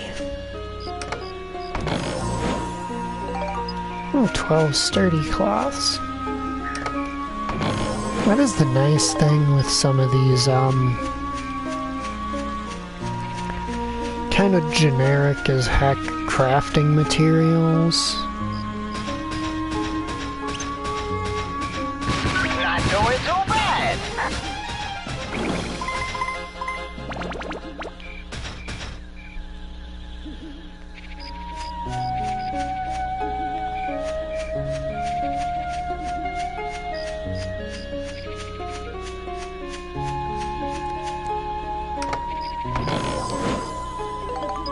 So a lot of the generic items, they give you boatloads of them now that you're far enough in the game to have crafting. Not crafting, but, you know, building. Which feels like a weird distinction to make, but it is kind of one that needs to be made.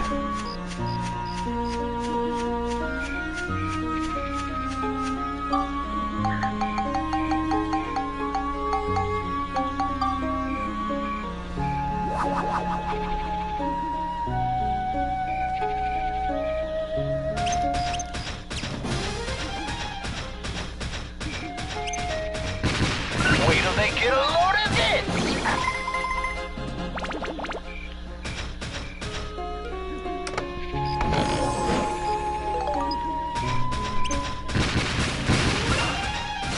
Wait till they get a load of this!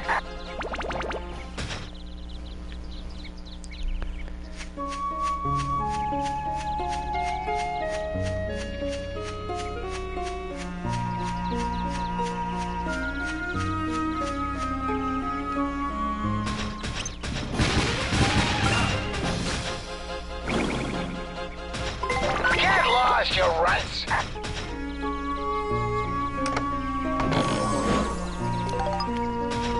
For Hunter's Crystals. Get lost, you runts!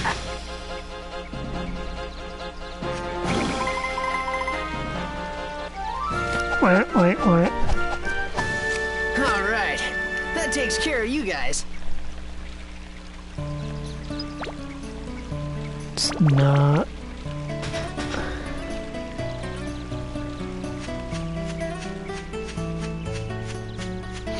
Yeah, basically. I mean, to be fair, if I had refueled him, he could probably have done this entire fuel on his own. But as far as...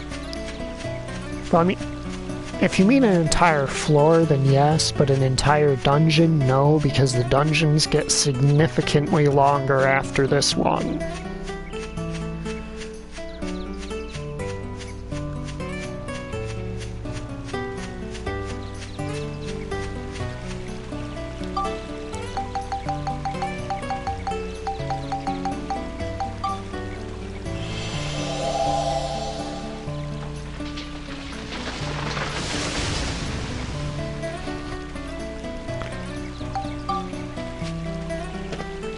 My first time playing this, I was very excited about the ride pods, so I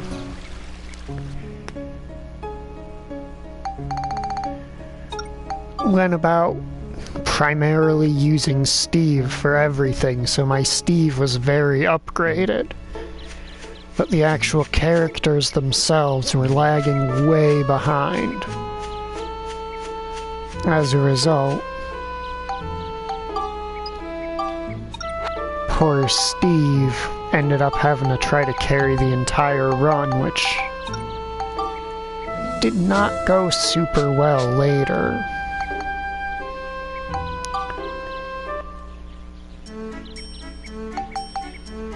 Not quite enough.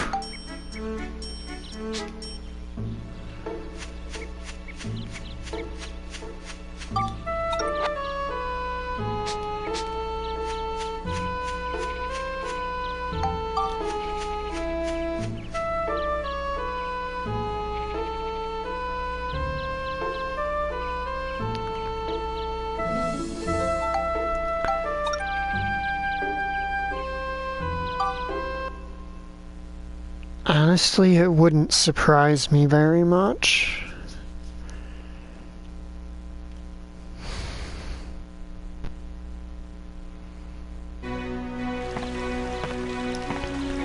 So if a lot of people had used cheat codes in these games,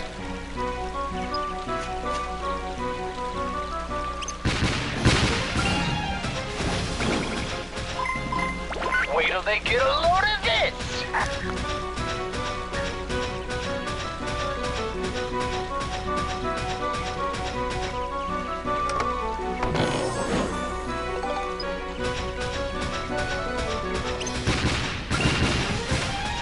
I'm gonna get you guys!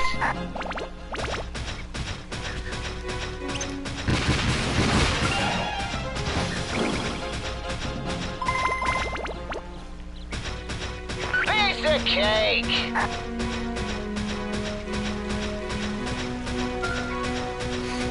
Yeah, it is kind of interesting. I'm gonna get you guys.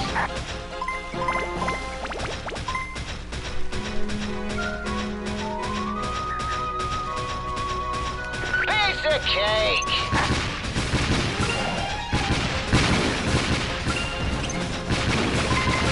Let me at 'em.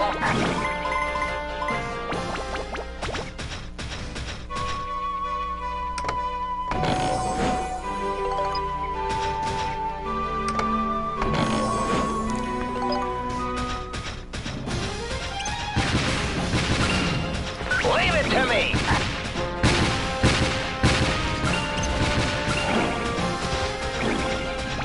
I gotta make sure to pick up all this EXP Leave it to me. before it fades away. Holy crystals, that's nice. Ooh, gun repair powder in the forest. That's actually kind of rare. Piece of cake.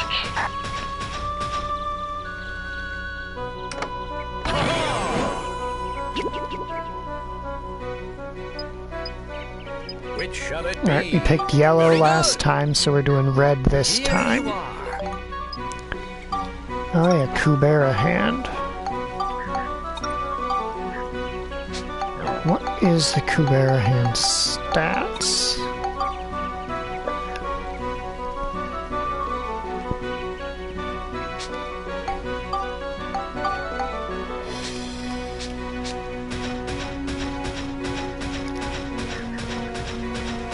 Not gonna lie, those stats are actually kinda decent. Okay, I'll head down this way first to cover that.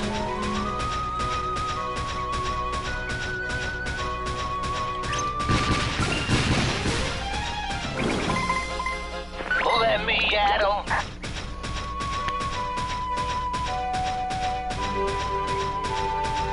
Piece of cake. What is Max's pick up a geostone animation? It feels distinctly more Link than Monica's.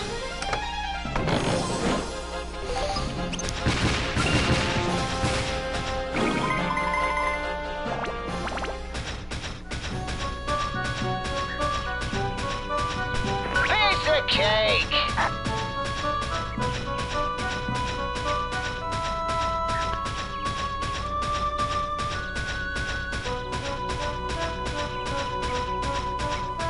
Let me at 'em.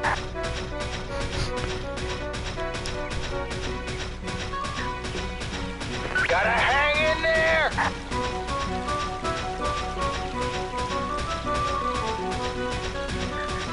I know some of the animations for this came right out of the first Not game. doing too bad.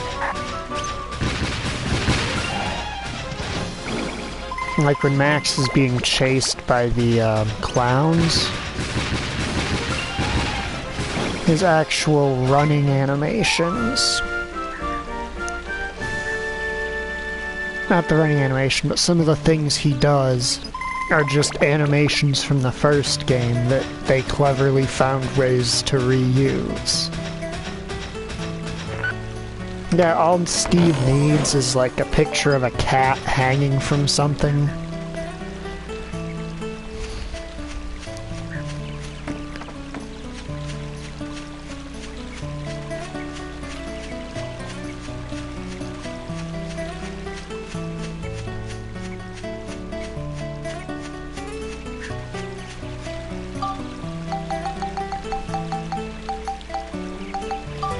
Give me the fairy soul.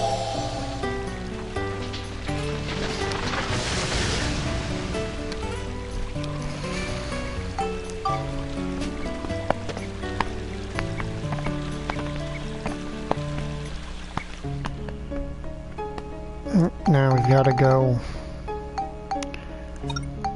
back to the entrance, fix up Steve because it'll repair his guns.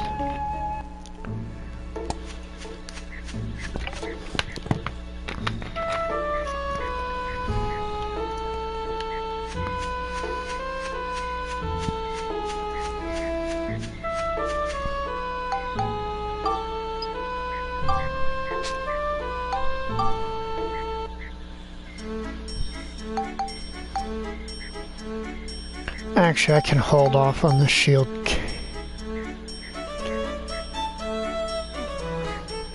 Yeah, I can hold off on the shield kit for a couple floors since I'm gonna be going through some of the lower floors again anyway, because I need to,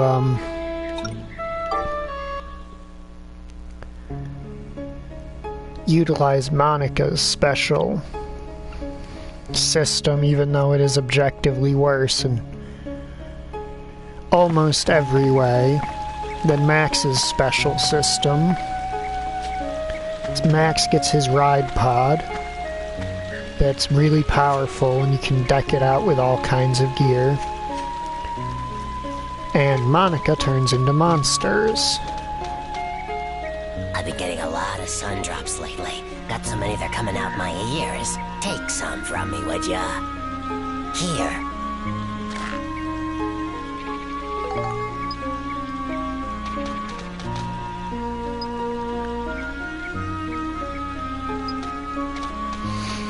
And if you want to get the Beast badge, that's literally all you need to do is throw cheese at sewer rats.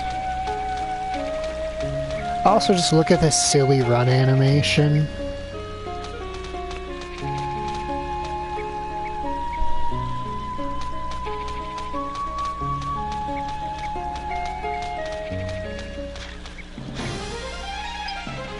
I don't know why they call me grass. Man-eating flowers sounds better to me. I hear that rams come a-charging if they get some premium chicken in their sights.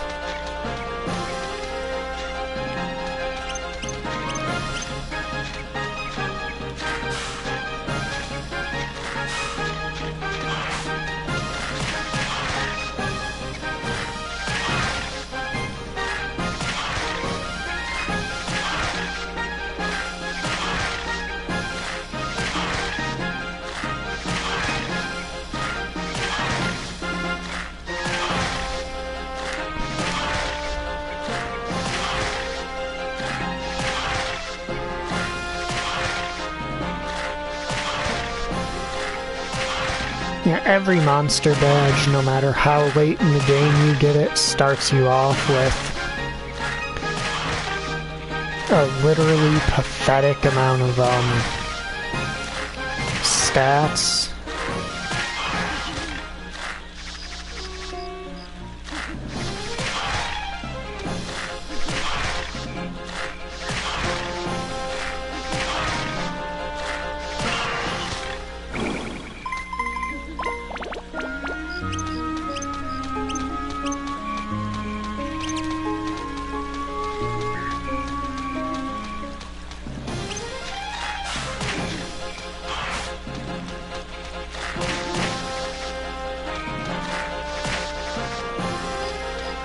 Okay, there is actually something I need to do here. It's going to require me to aggro all these dudes around me.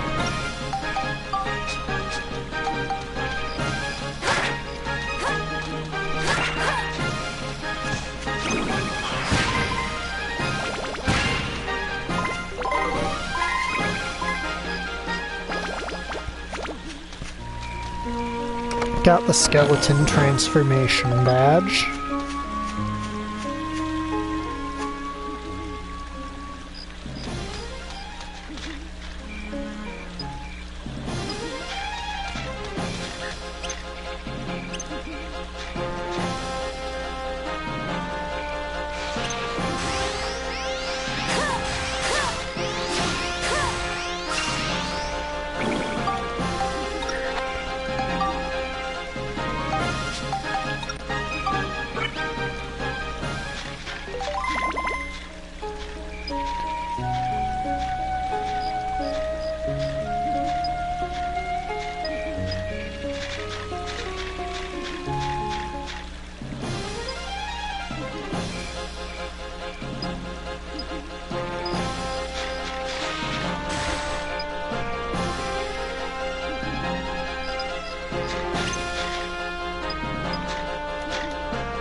Not what I wanted to do.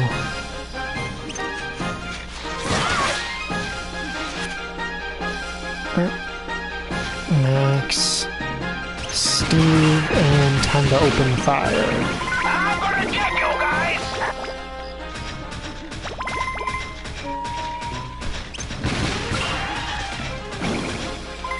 Get off, you lazy behind!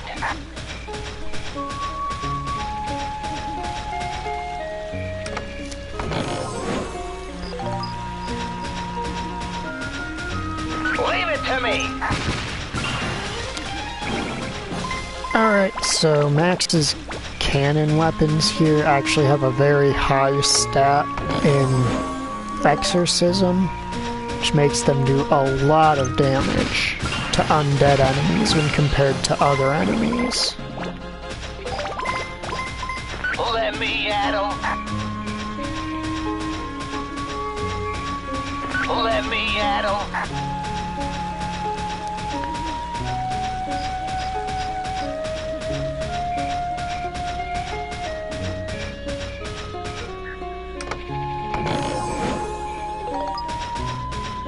Hunter's Crystal.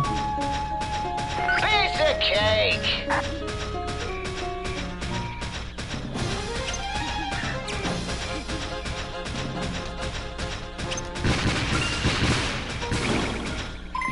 I'm gonna get you guys!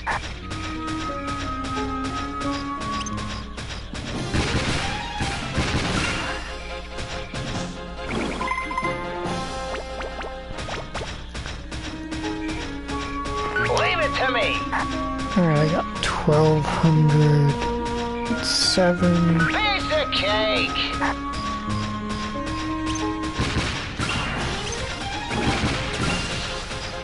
Wait till they get a load of this!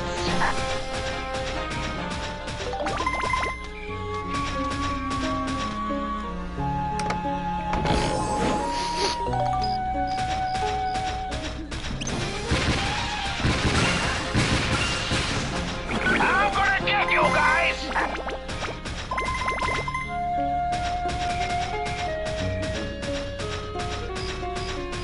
Let me at 'em.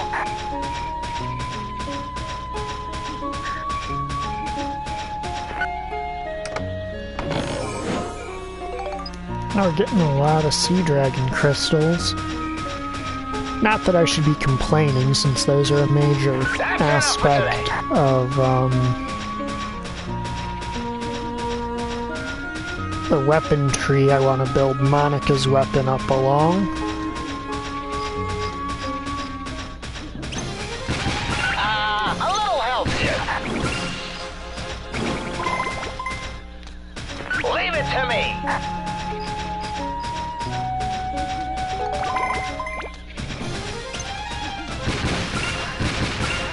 Not what I wanted you to Get do, lost, you Steve. runts.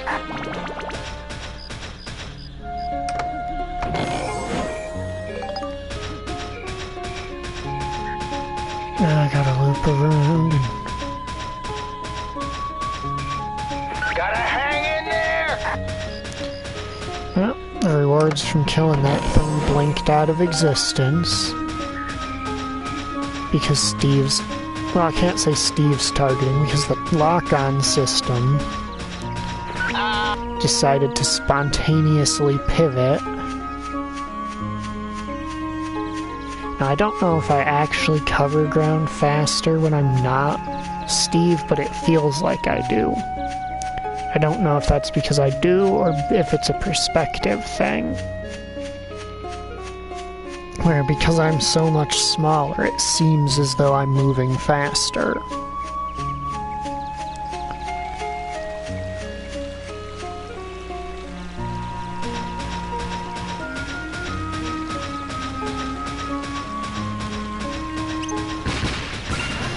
I'm gonna get you guys.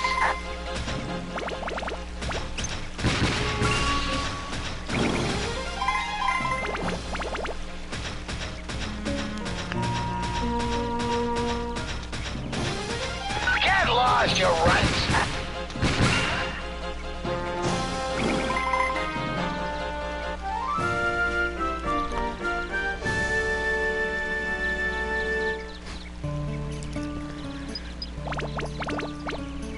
I will say we will be ditching Steve's cannons eventually.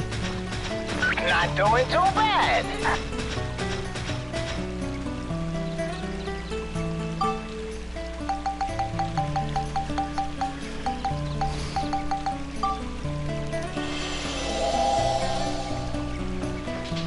Because he does get weapons later that are a lot stronger.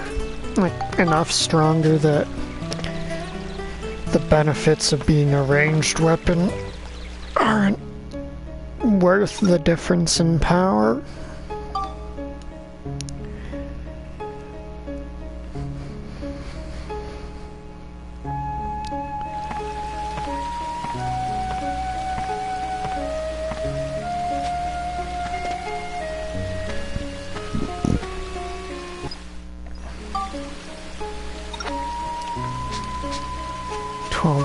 $1,260.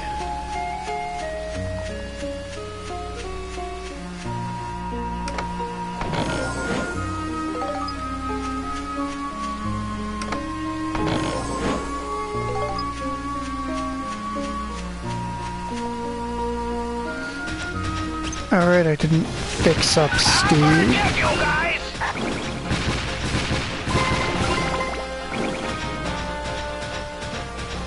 Not doing too bad. Well, whatever. Steve seems like he's doing Not fine. doing too bad.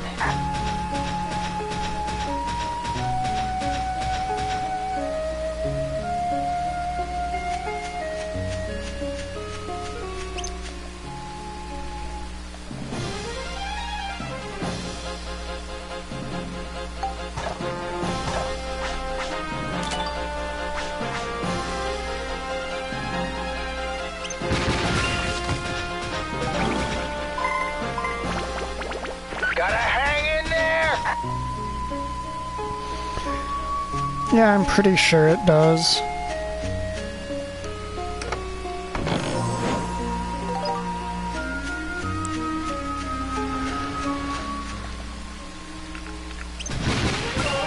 I'm sure there's some game from like Lost your ruts. the 80s or 90s that everyone claims games took for it. That games Gotta took hang it in from. there. Because that's how people tend to be with games these days. Or just any media, really. They have to try and find something.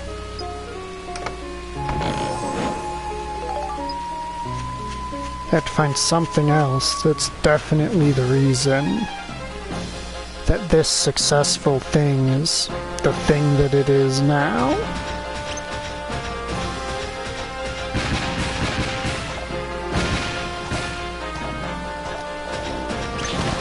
Get lost your ruts.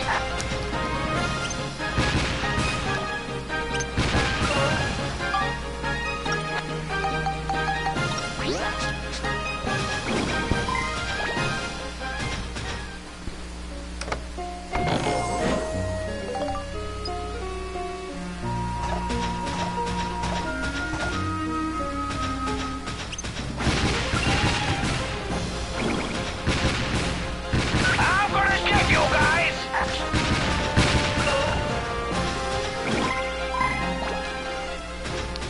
I like how the mole enemies are just absolutely no fun to fight in either I'm game. gonna get you guys.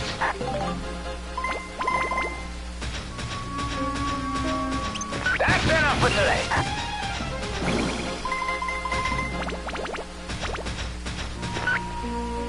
Yep, and Max is at about half HP, so that's when the complaining starts.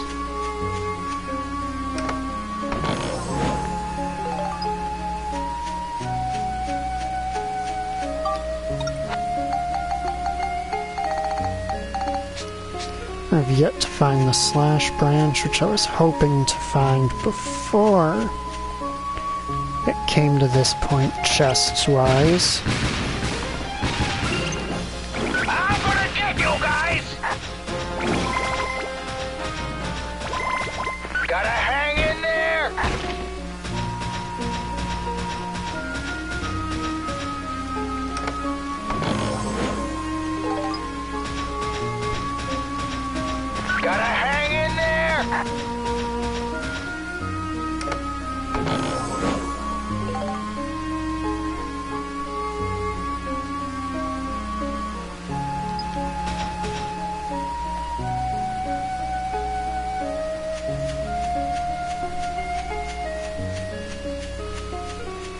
Yeah, that style of game doesn't require having a billion different sets of gear, it just strongly encourages it.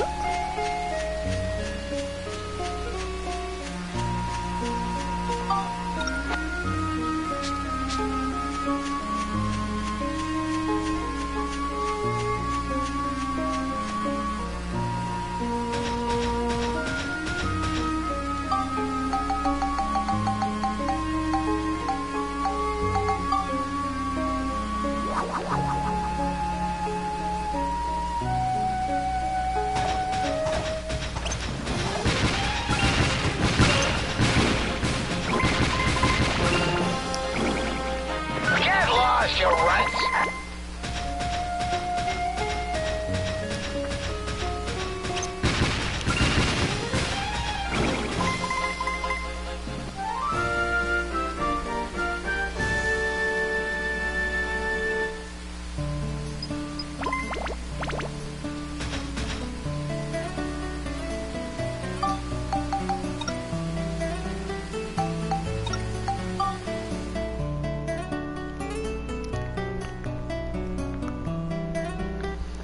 Not to mention, you gotta make sure that you have different types of weapons as well, because sometimes a weapon's moveset will make a particular fight so much harder.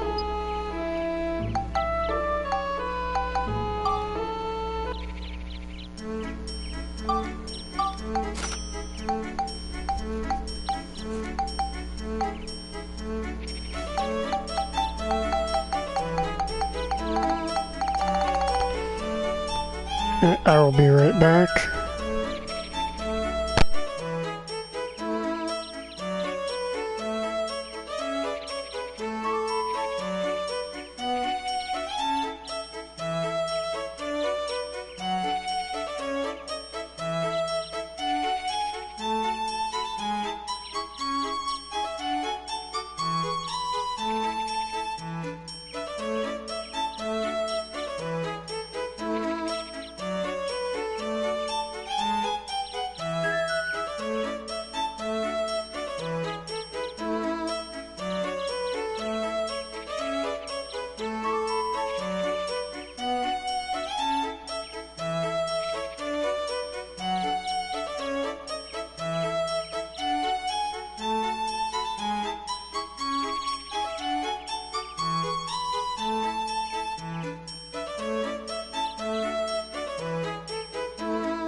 Alright, I'm back.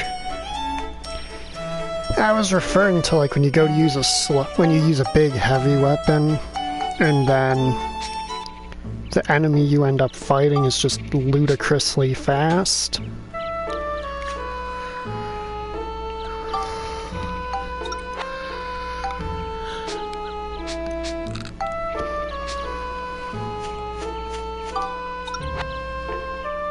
Alright, we're at about 1500.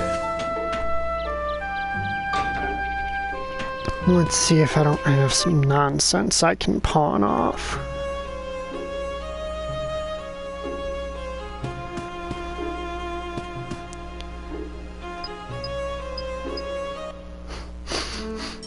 Oh yeah, he can be a bit of a pain.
Yeah, that sounds about right.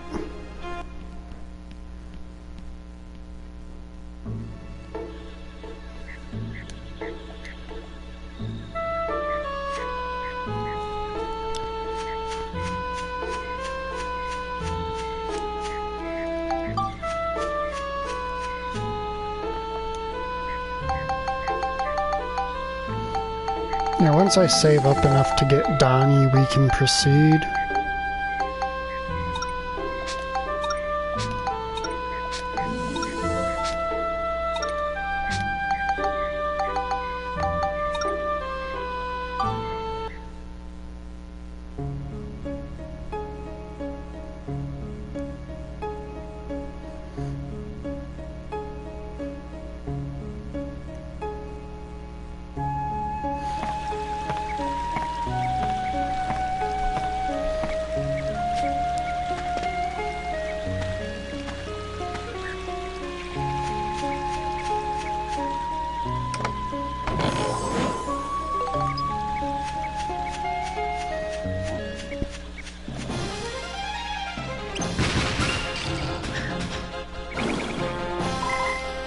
Get off, you lazy behind!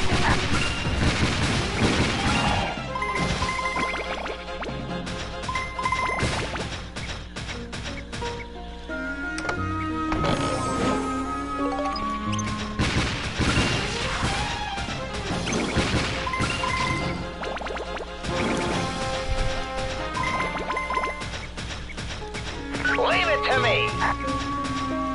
Ashbourne. Yeah, Ashbourne origami.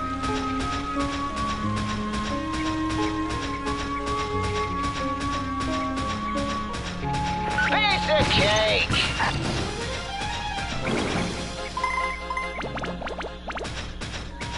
I just had that one move that would, like, basically kill you, prevent you from using a bunch of different types of abilities.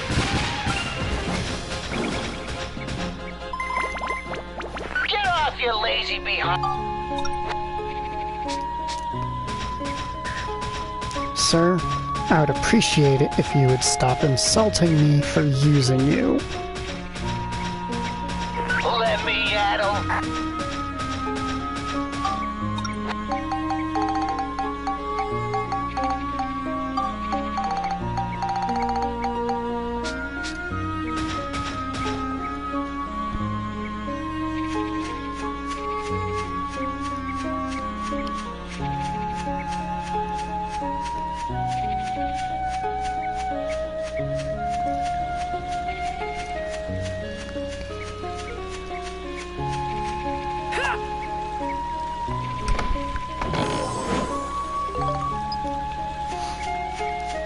Funny thing is, the barrier of entry for that series, to me, still seemed lower than actual regular Monster Hunter did.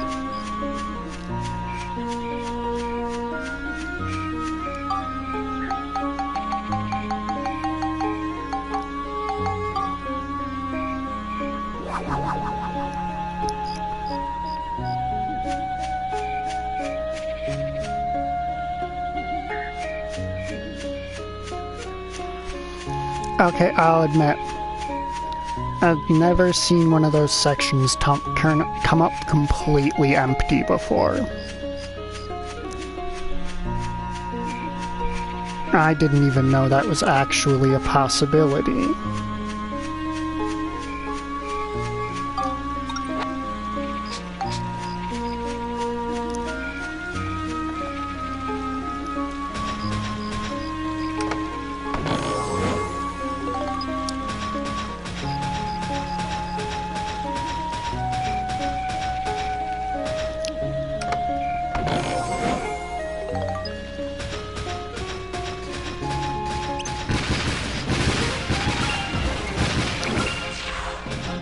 Wait till they get a load of this!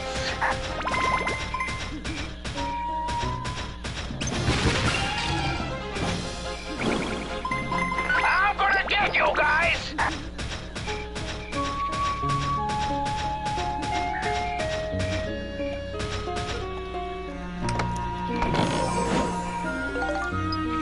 Also, just because, in general, there's no game, Let me at 'em. even like Disgaea games, people don't emphasize the grinding. Let me As at 'em. hard as the fan base does for Monster Hunter.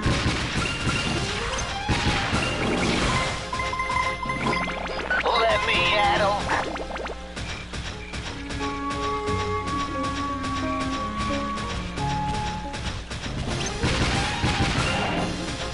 I'm gonna get you guys. Right, that's the moon one, which means we can't go that way until much later. Get off your lazy behind.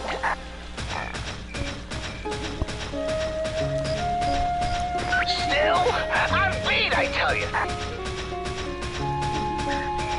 My dude, Piece of cake. you haven't even lost 1/6 of your fuel yet. Piece of cake.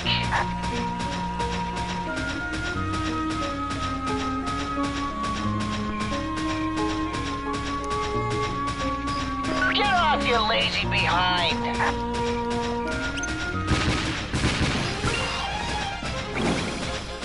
Wait till they get a load of this. That's enough for today.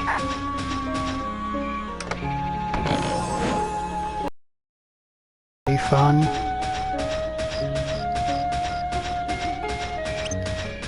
Wait till they get a load of this.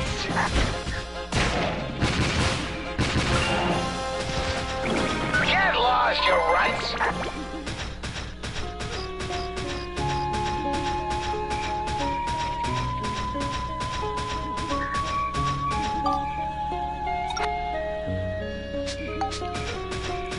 Oh, nice, almost up to 2,500. A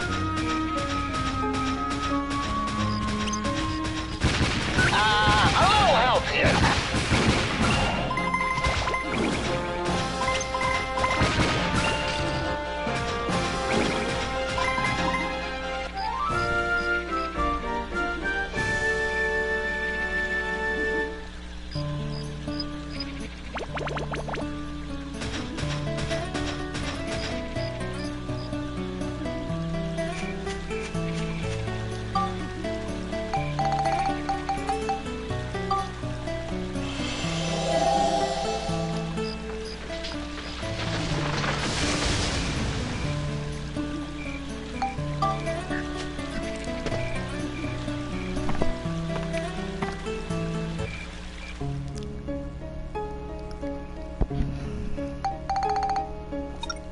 I'm not quite sure proportionally how they could hit much harder.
Well, only one way I'll find out if they actually slow him down, right?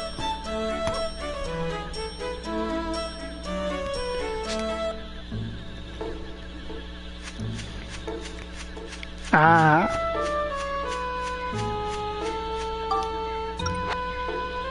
Emotional damage.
I don't know if it's actually slower or not. Piece of cake!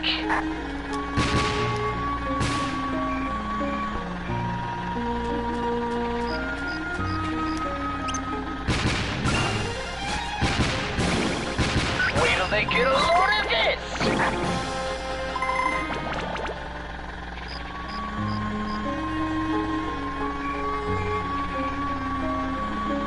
Let me at 'em.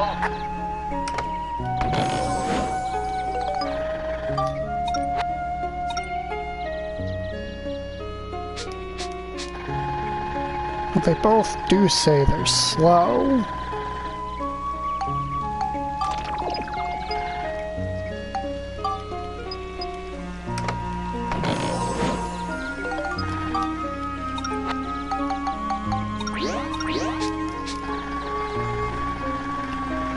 Curse the enemy. They broke Steve's weapons for a second.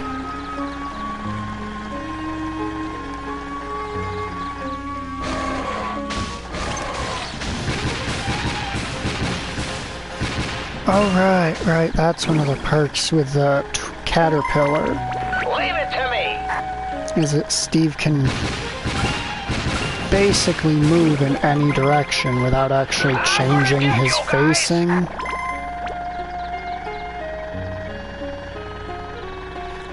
Which makes it extremely useful when paired with Leave it to the, me! guns.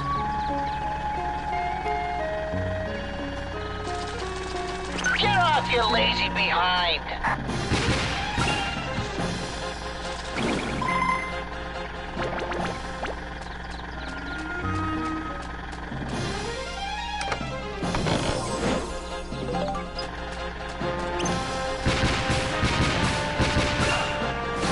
Piece of cake!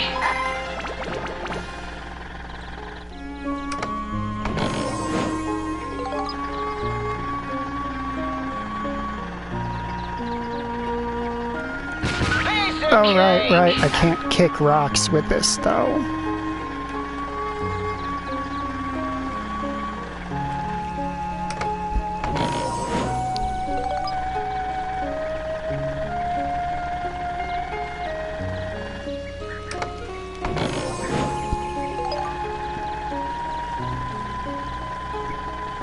Piece of cake!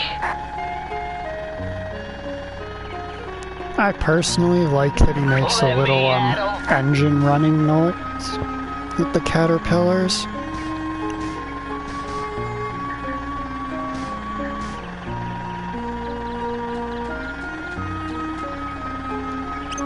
Get off, you lazy behind! I'm gonna get you guys!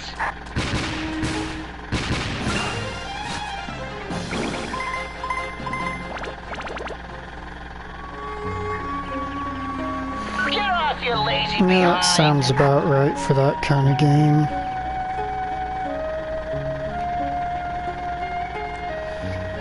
I mean, hey, on the bright side, at least they didn't tie your character's appearance entirely down to your stats. I'm gonna get you guys!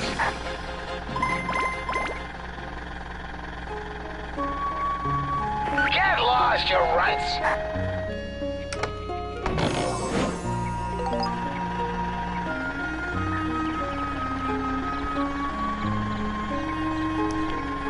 Get lost, you runts!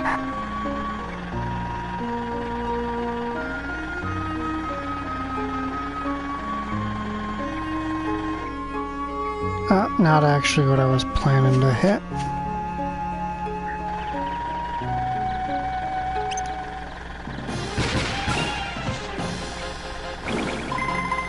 Wait till they get a load of this!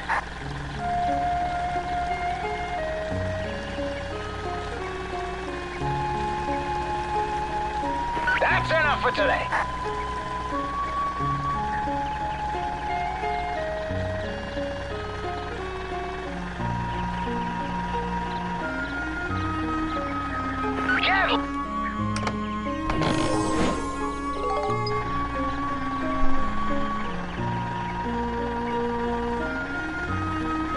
Get lost, you runt. That is pretty nice of it.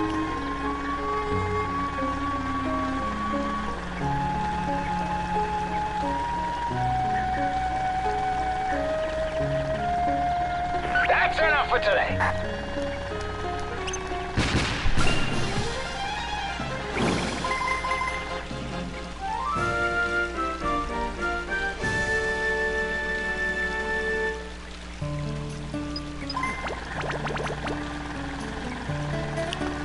That's it.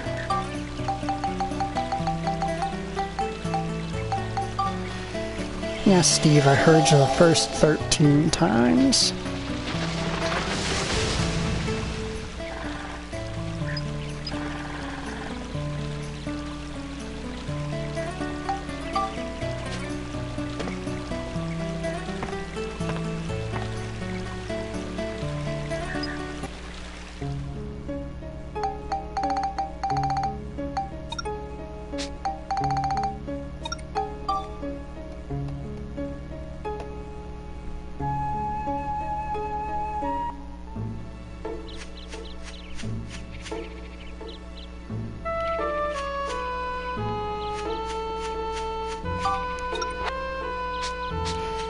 Still not quite where I need to be for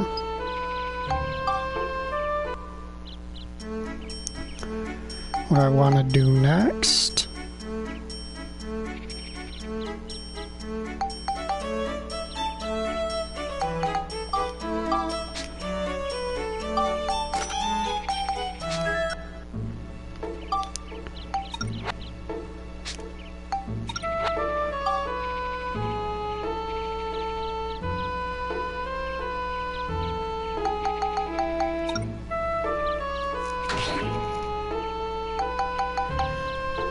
So now he's got 10 defense.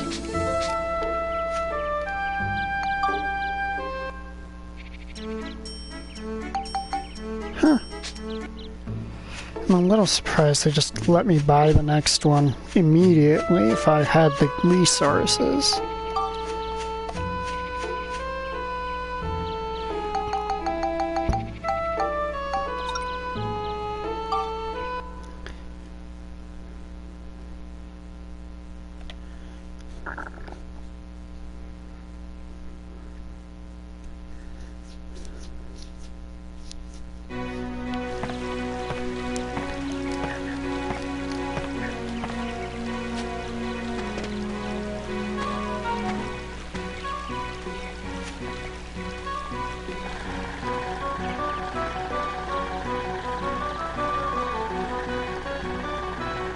Piece of cake.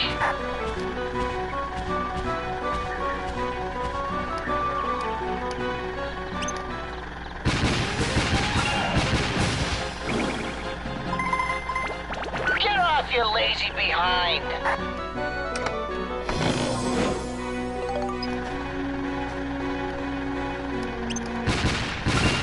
I'm gonna get you guys.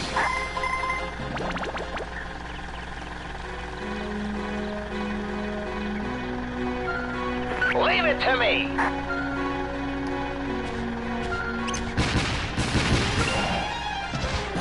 Let me addle. Get off, you lazy behind.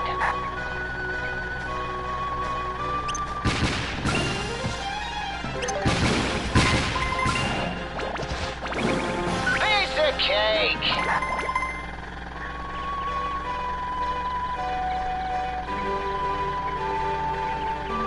Get off, you lazy behind.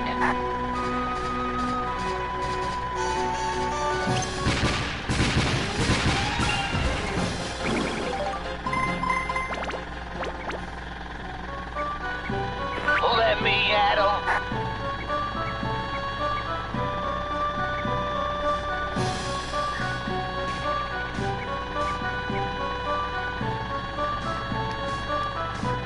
Let me addle.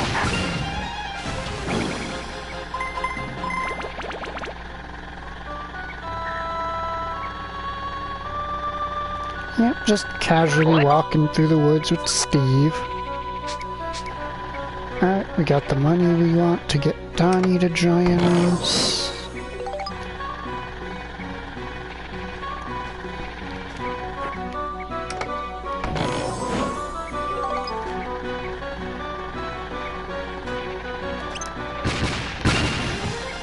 Admittedly, with me seeming to be constantly broke while playing this, that's primarily because I'm recruiting characters to the train at an, like, astounding rate compared to the actual rate the developers intend for you to do it.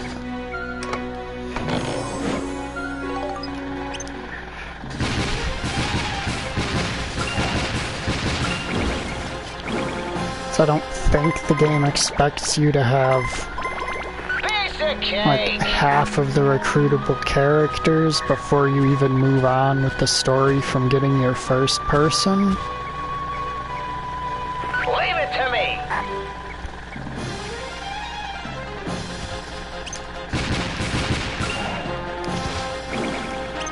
Like, they made them available, so clearly they knew it was possible. Wait till they get a load of this.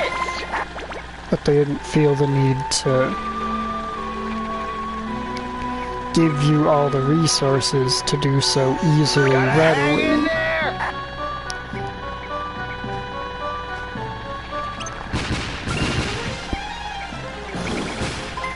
Gotta hang in there.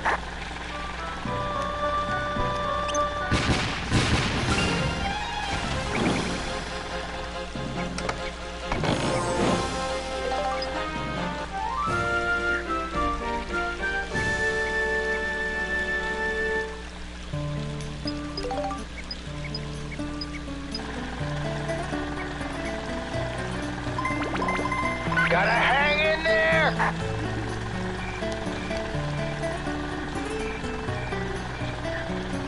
Get lost, you rut.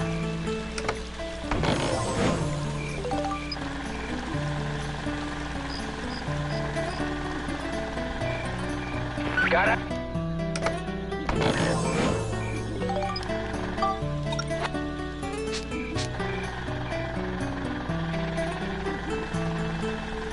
Get lost, you runts.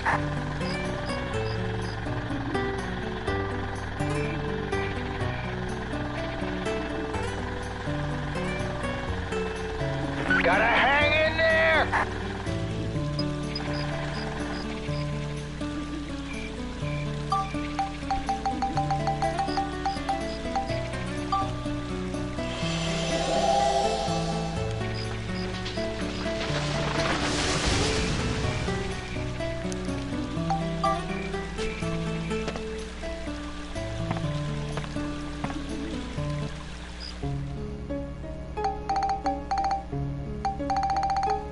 Oh, it's hanging alright. About to go fight the boss of this area. Just gotta do some basic stuff I wanted to get done type nonsense first.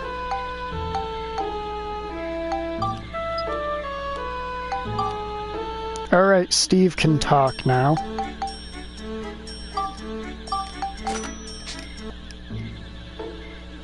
Oh yeah, the Blackstone Railroad train is very nice.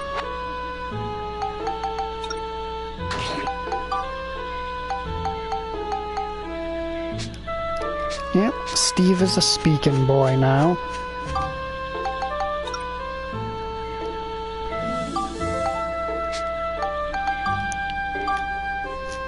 Next time I go into a dungeon, I'll demonstrate. Now I need one dark coin and one invulnerable coin to recruit him. And then I'm gonna go fight the boss.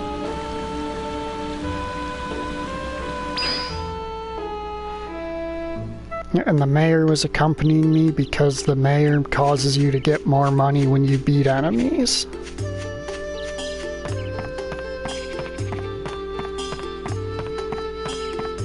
I believe the weapon shop has the dark coin.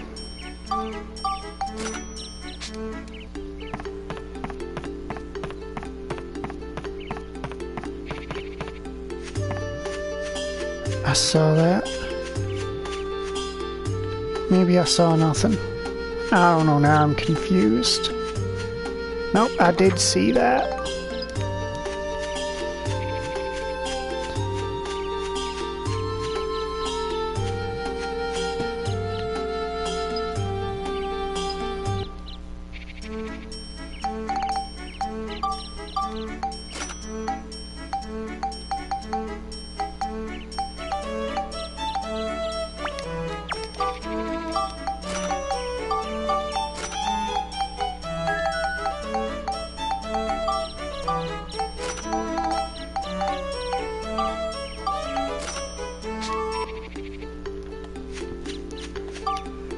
Alright.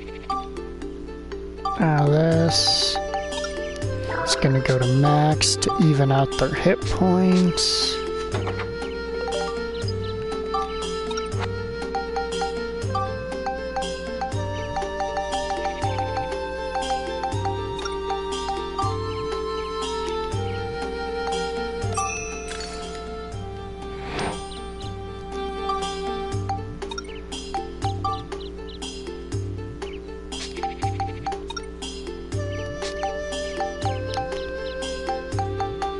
I need scale on this, right?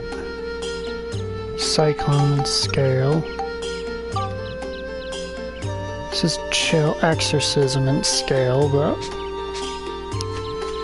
it has scale, I will take it.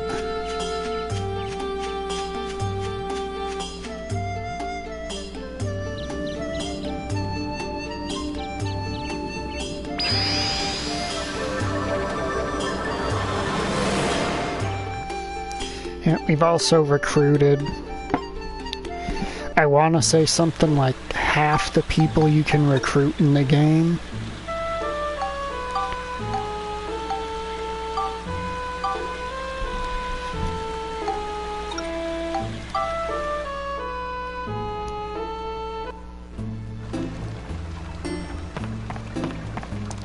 Yo, my dude.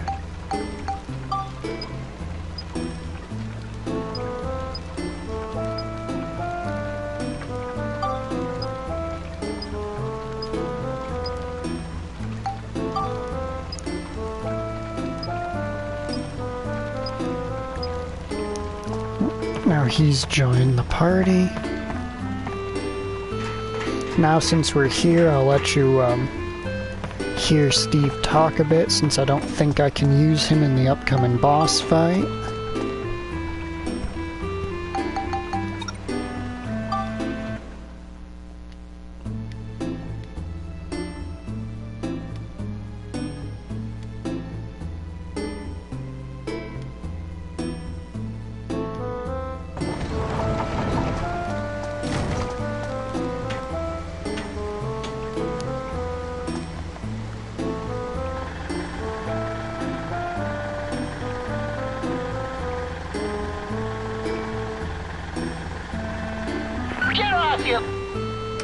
Yep, I cut him off on accident. Let me at him.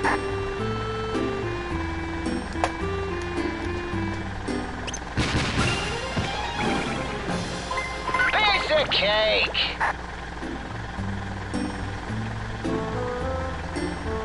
Piece of cake.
cake.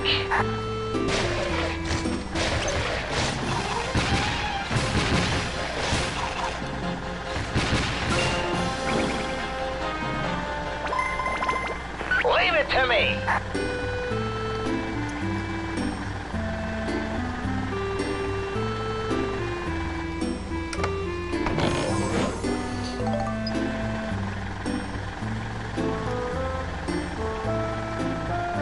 Piece of cake.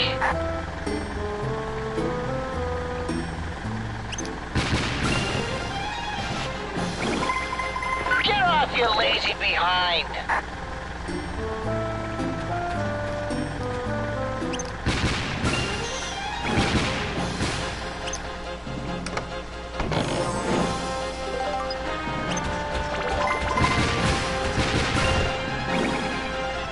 Wait till they get a load of this!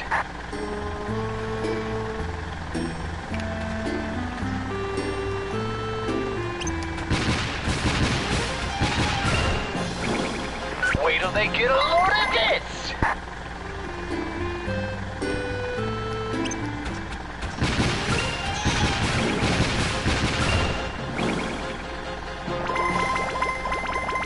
Still? I'm beat, I tell you!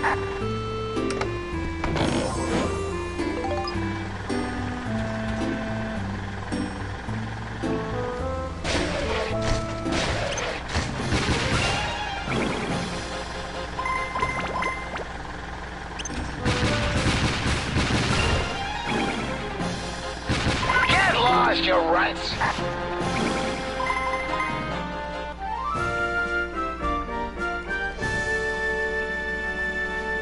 What the I'm beat I tell you one?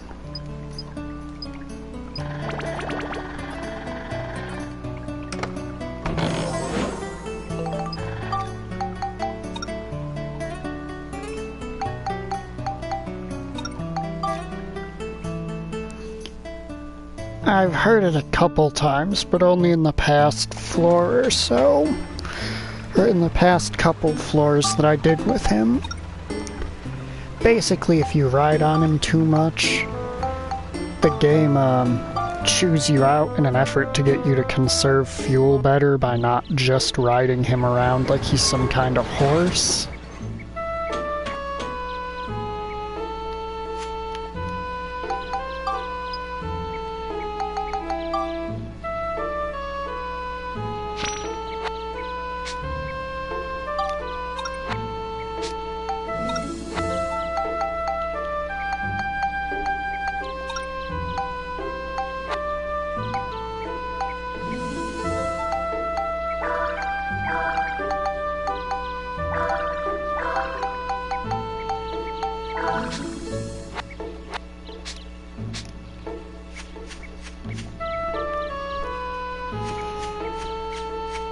Alright, now we're gonna be saving.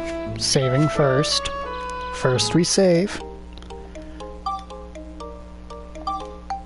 So, 3.5 hours of playtime to 8, something on that 3.5 was after like an hour of playtime before that, so about 6 hours, I think.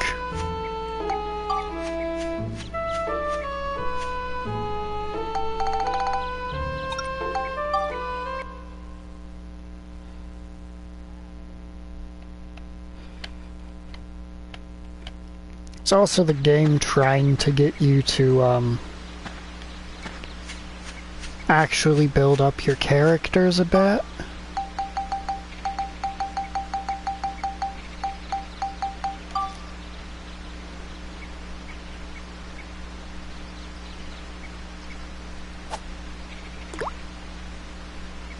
Okay, why what?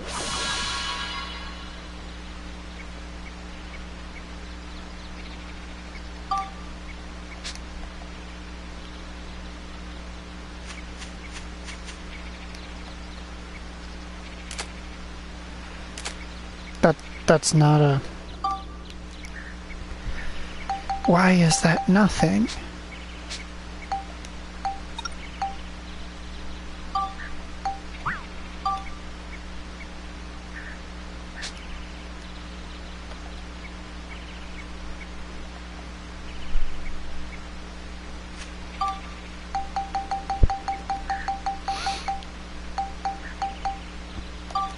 sun drop.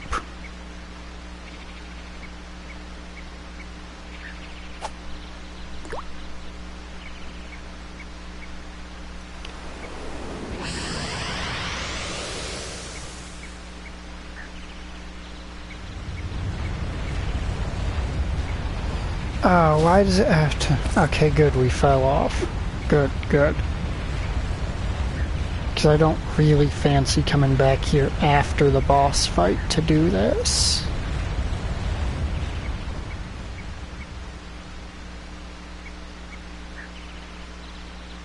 Is this a flower? It's huge. It's a Lafretia.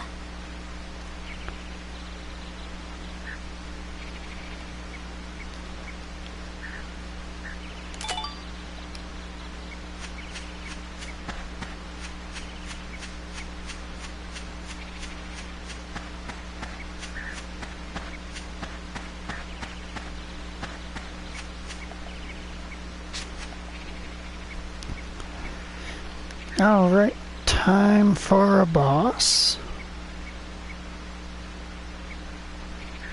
What do you think these are? Are you gonna touch it? Ew, don't do that. It's fine, I'm sure.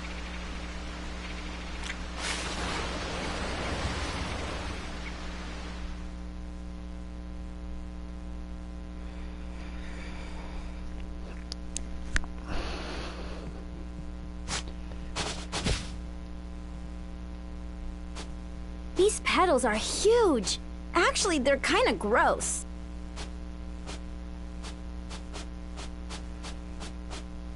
Look!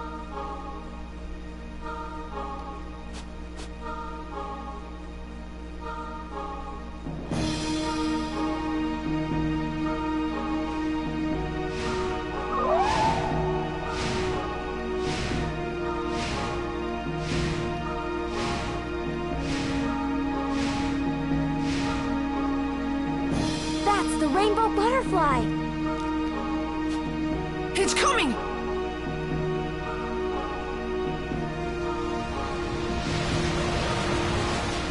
Out of the blue? What'd we ever do?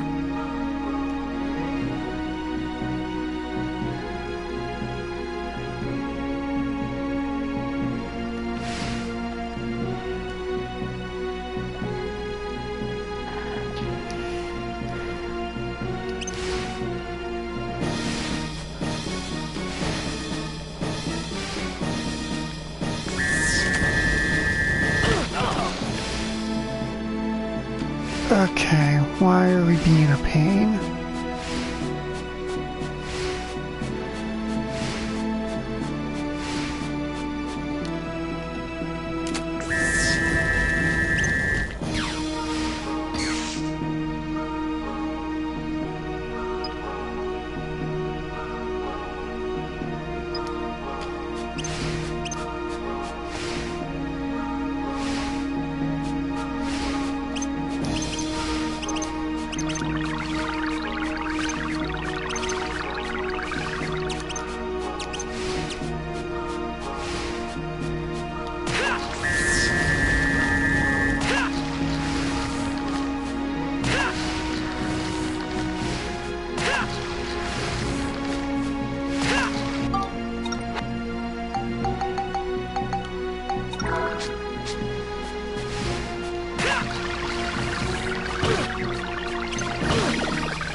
Jeez, can you spam a little bit less?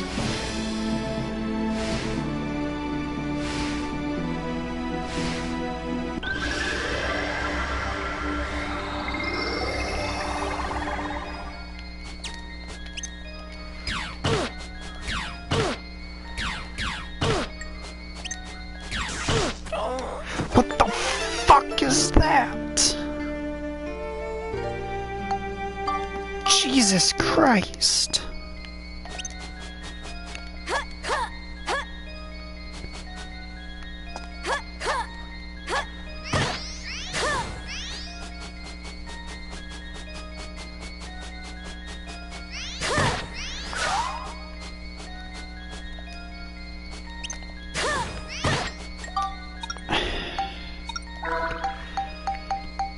This is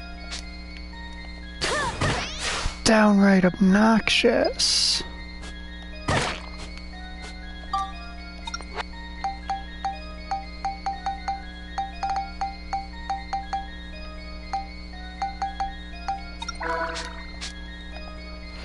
Alright, can't switch to max. Might as well just eat a fucking game over, because I can't get a fucking... It's pissing me off a bit.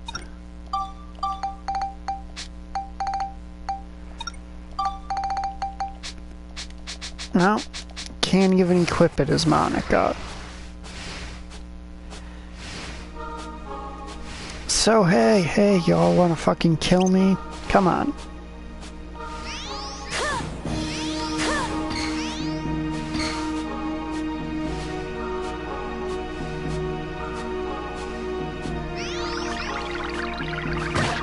Yeah, the moveset that the little butterflies this thing spawns are given is ridiculous. But not the moveset, but just the level of aggression that they output is absurd. Since they basically just constantly attack. Yeah, you'd think so.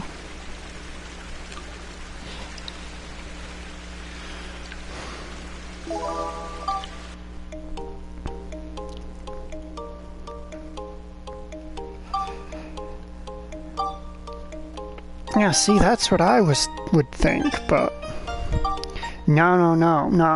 Only the man from, you know, the past who does the inventing can operate the camera.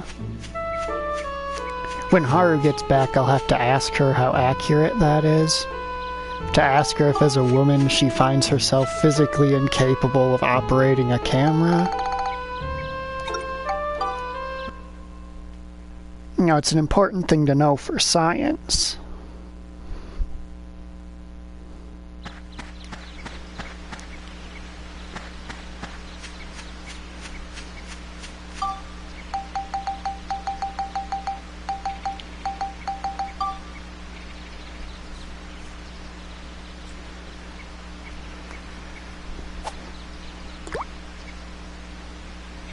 Oh, yeah. Did they turn to stone or something?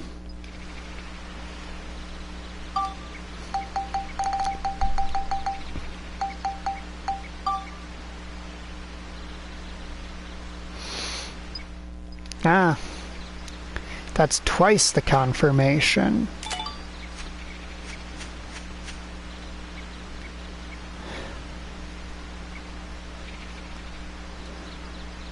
What do you think these are? Those are things you shouldn't be touching, boy.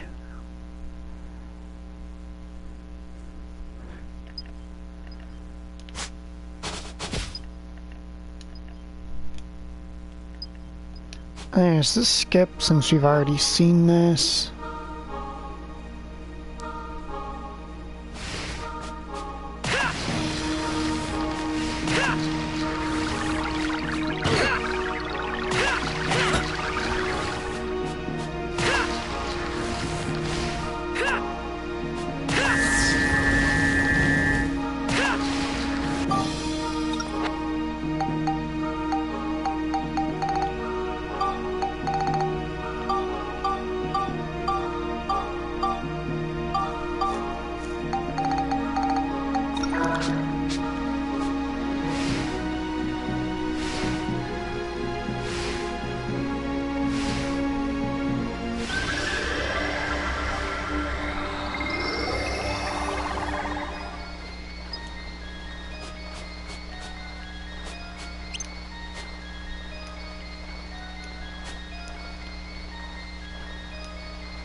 Alright.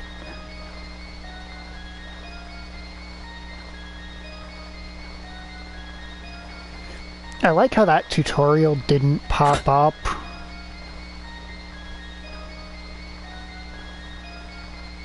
Whatsoever my first time through.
These things are annoying.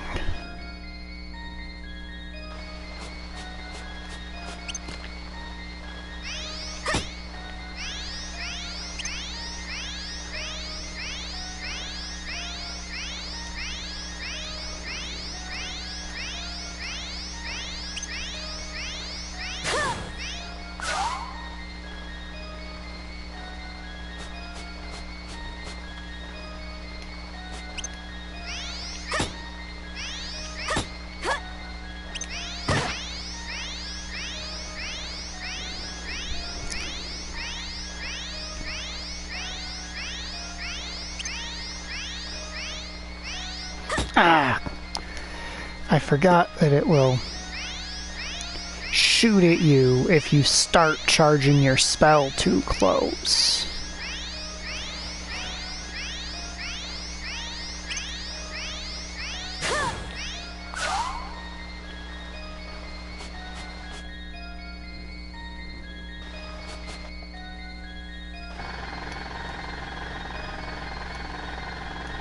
There's a ton of them!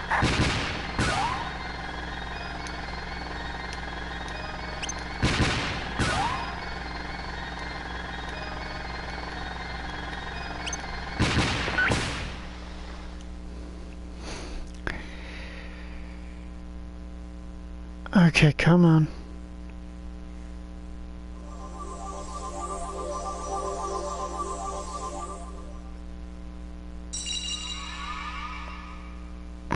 No, I can't have won. That cannot be that easy. That stopped me. Thank you.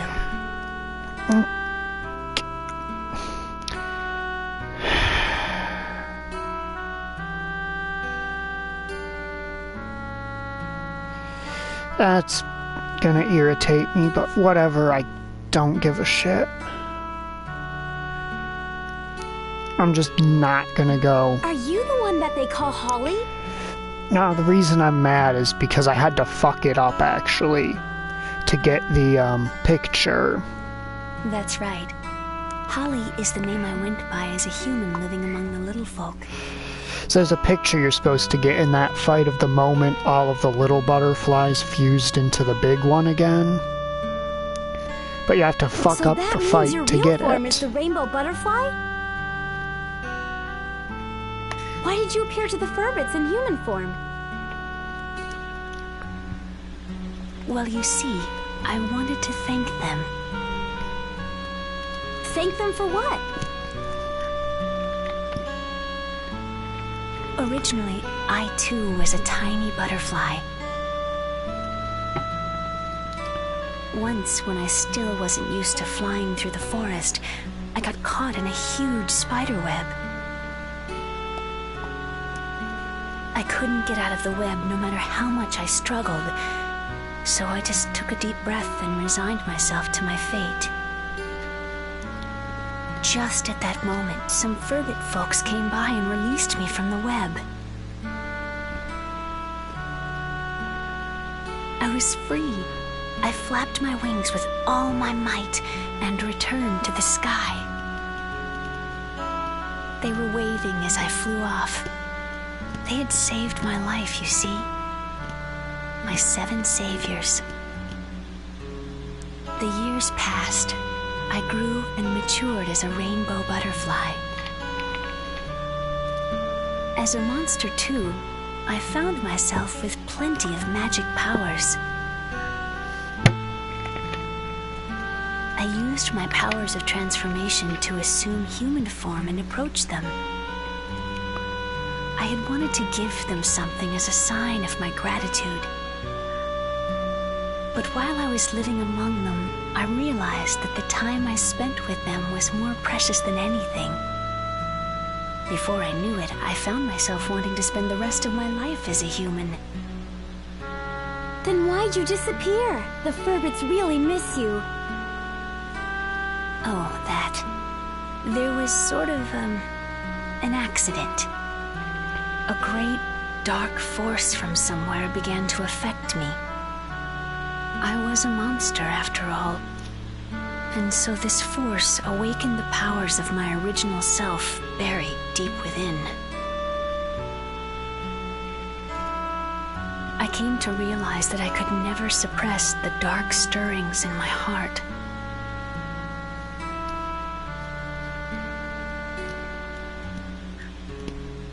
There was nothing I could do but quietly leave their company.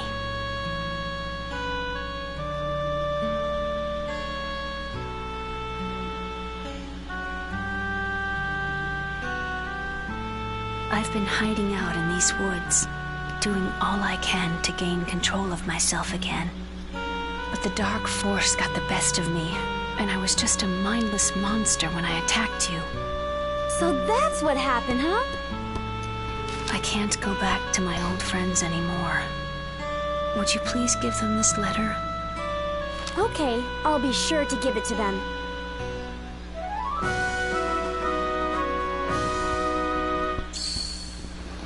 Perhaps the dark force that controlled me is what you'll be fighting from here on.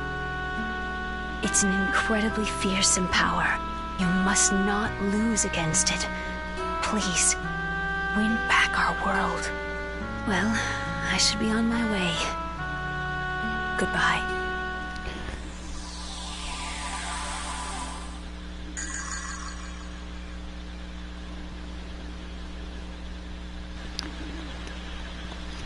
So there goes Let's try to get 100% to Jura. completion for damn sure. Okay.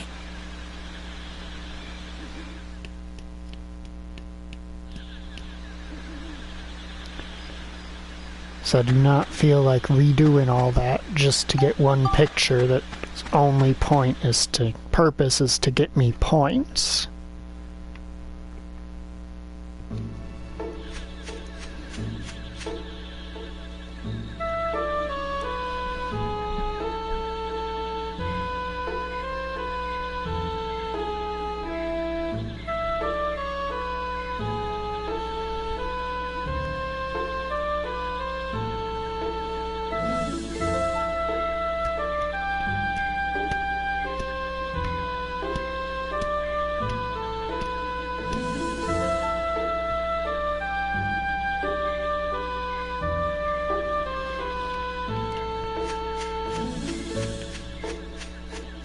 Alright, time to go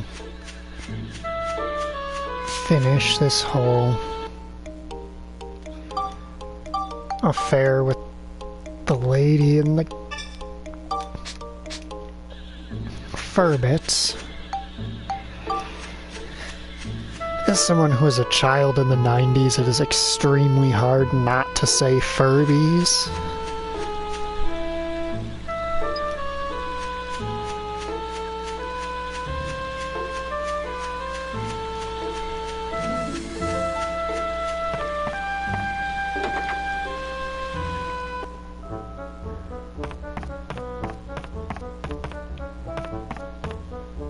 It's funny that they've got a cute, cheerful scene for that.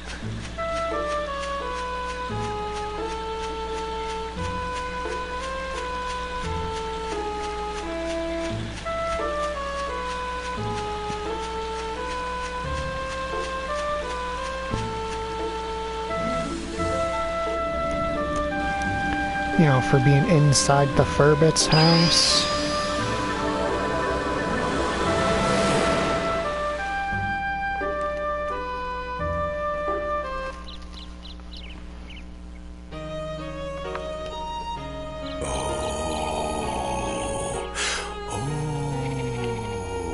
I've remembered. I remember about Griffin. You do? Tell us about him. Griffin does not exist in our time. He shows up just a little in the memories of our distant ancestors. Seems he likes flowers. Huh? Flowers?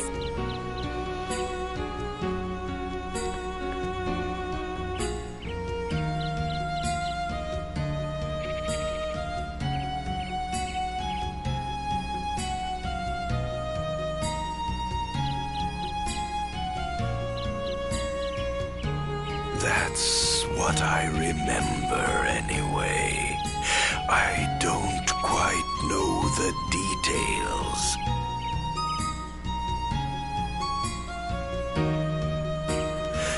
But Griffin was around in ancient times.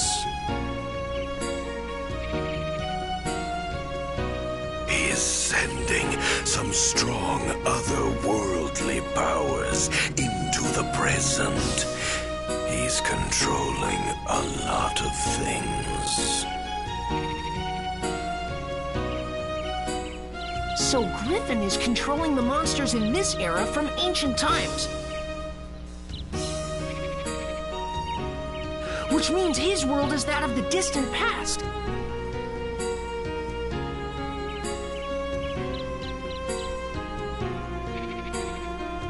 That's right! So Jurak, how far back in the past is Griffin?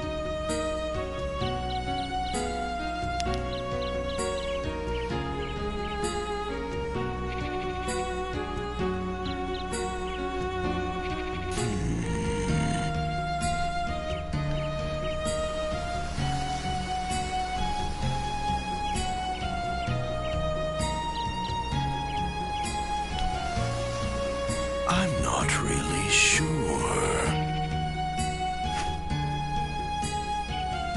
You might want to ask Crest for the details.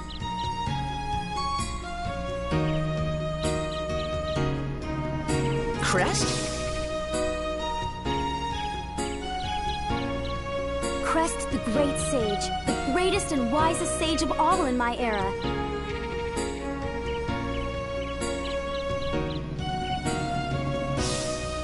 With the Moon Crystal, he can use vast astrological powers. He can see everything that happens in the world.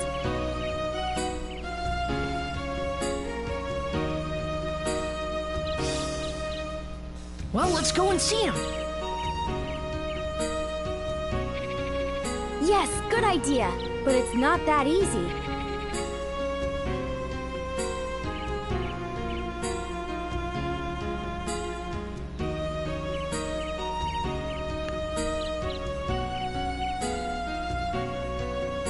Huh?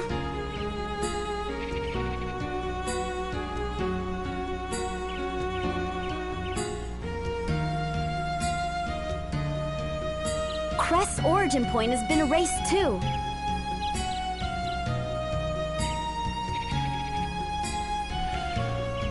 That's not a problem. We have the Carpenterian, right? Let's just revive Crest's origin point as well.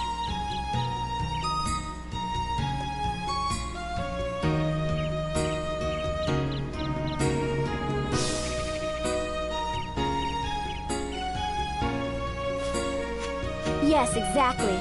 Crest's origin point is the holy ground of Balance Valley. In the future, a great temple will be built there. That's where all the sages will gather. So that's where Crest will be. Let's get going.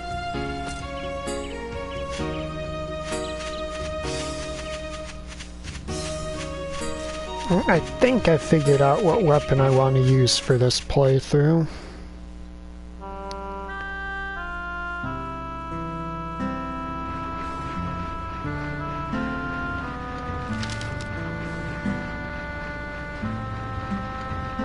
Hello, everyone.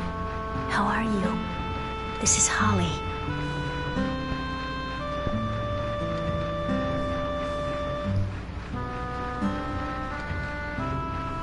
I'm sorry to have left you so suddenly, but I have reasons that prevent me from staying with all of you.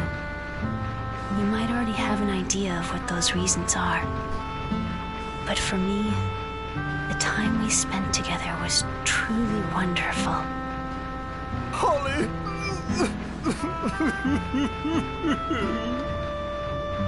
Farewell, everyone. Stay happy and healthy.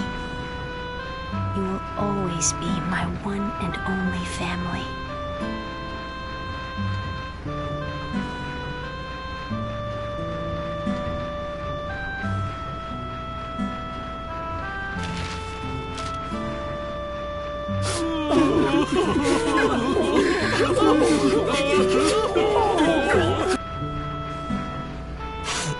Holly, how could you? How foolish of you. Human or butterfly, it doesn't matter. Holly's just Holly to us.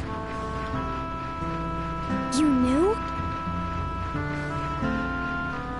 Of course I knew. I could tell she wasn't human just by her scent. But if Holly chose to approach us as a human, that was perfectly fine too. We don't care so much for outer appearances anyway. By the way, Monica... What? We want to go with you two on your journey. What do you think? Really? You want to? Of course! With your help, we'll be able to put the world back to normal in no time. And so, our adventures in the forest came to an end. Holly, the mysterious woman who got lost in the forest, wasn't you, Mother. But for some reason, I wasn't surprised. I always felt you'd be at the end of this journey.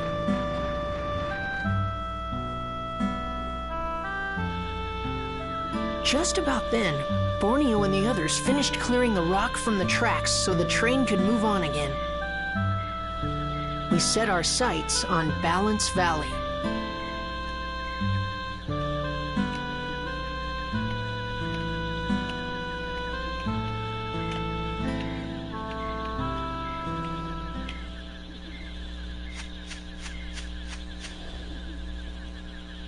I think technically the only thing I need is the RAM. So I can get the other pictures super easy for inventing this. Even the stuff required to make it ain't exactly difficult.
I've already got a tree.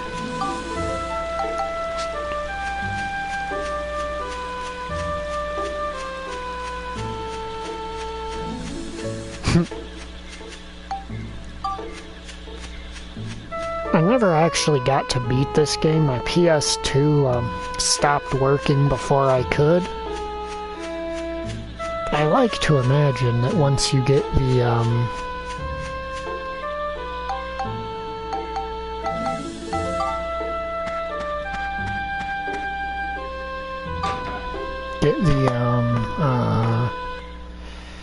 once you finish the game, basically, that since there's no more evil dark force, that Holly's free to return to living with her friends.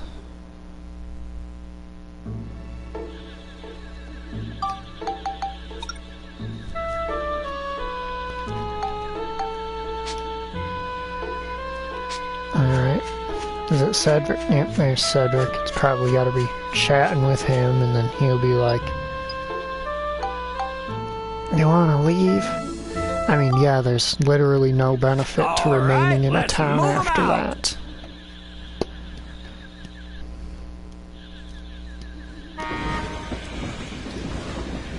Yeah, and now in the next town, my main goal is to take a picture of an enemy. I'm not kidding, that's what my goal for basically the rest of the night is.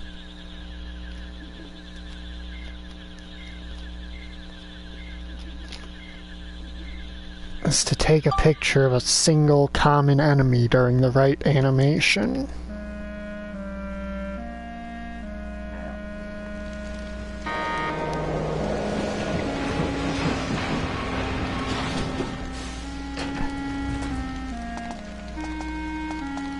Wow, they even have a station here.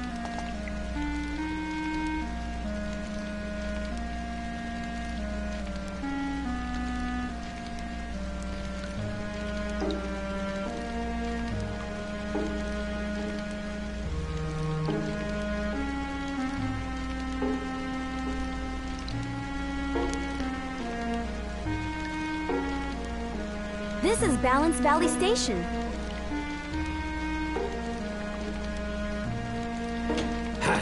By the look of things, this valley's been hit as well. Hey, Max! We'll take care of things at this end. You take as long as you need. Thanks, Borneo. I do have to say, in terms of aesthetic, I think this is my favorite station in the game. Like, just look at this station and tell me it's not rad as hell.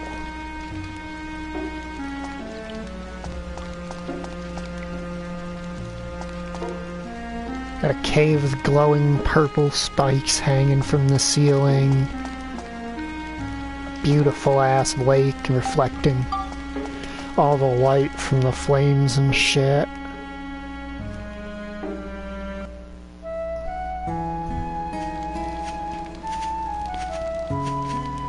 So this is Balance Valley. That's right. There are 4 plateaus in this valley, but the height of those plateaus can change. Pretty strange, huh?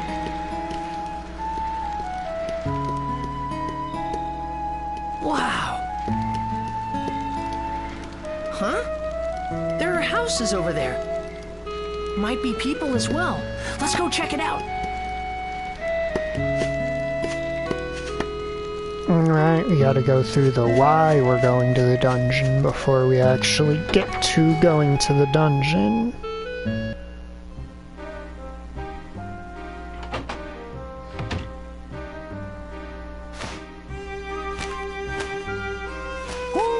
Who are you?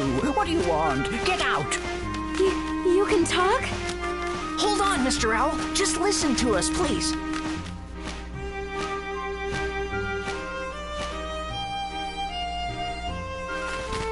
What is it? We're looking for somebody. His name is Crest. Do you know him? Crest? So you've come to see Crest, have you? Yes, that's right. Crest is dead. Dead? Oh no! So Griffin's henchmen got him too. Now what are we gonna do? And who's this? Lynn was Crest's apprentice. She's been bedridden with shock ever since his death. Unfortunately, it looks like her illness has taken a turn for the worse.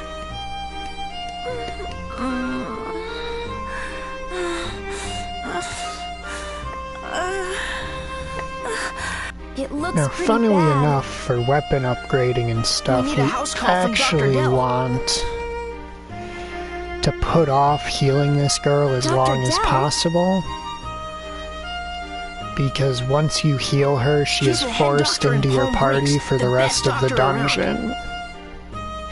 But he looks like a duck, so don't be too surprised when you see him. You know a doctor? Yep. Looks like Lynn can't be moved, so we'll get the doc to come out here. Monica, let's get back to Palm Brinks. Yeah, I guess we'd better. Please do hurry back. Right.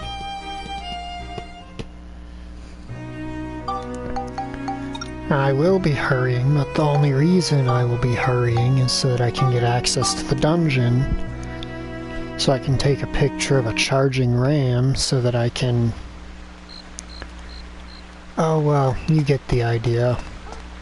Because I need that picture of the charging ram, because with that picture of the charging ram, and then I think 10 metal scraps, 10 copper scraps, and a few hunter crystals, I can make a wise owl sword. Which in this game is definitely worth making. Probably 2 of, honestly.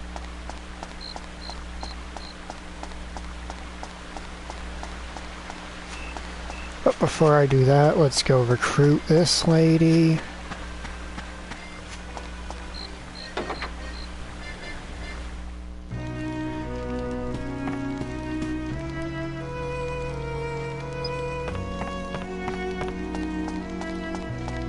Or is she just never home and I actually ran into her outside of her home and just know this is where she lives, so...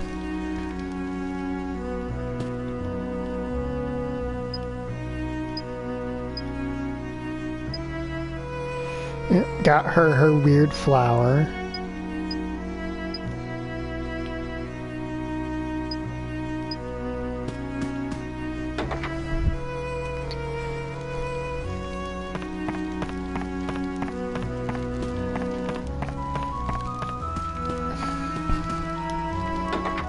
I mean, our goal is basically to set the world as it's supposed to be, but I think it's funny that you can only make the world how it's supposed to be by effectively devastating the entire remains of mankind.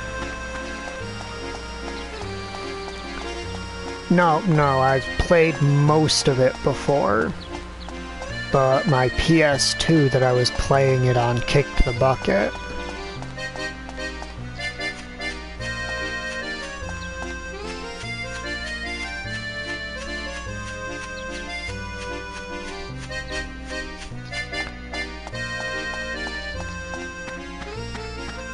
If it was my first time playing, I would not be nearly as good at recruiting people as I am. Howdy dude, let's talk to you. Pond has lots of strange fish. Why do all men like to fish? Really? You wanna know why all men like to fish, lady? It's because women aren't allowed to in this world. Fishing poles combust in their hands.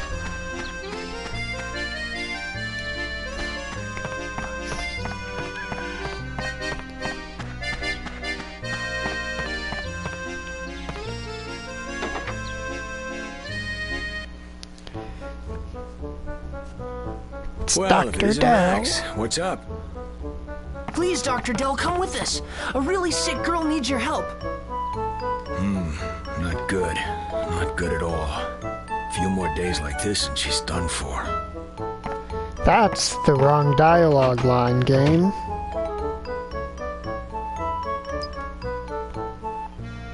I feel like the files for this game got scrambled on my system at some point. Because you have characters who say lines out of place every once in a while.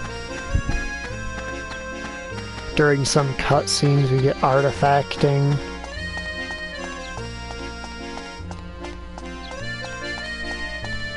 Maybe I'll uninstall and do a fresh install of the game.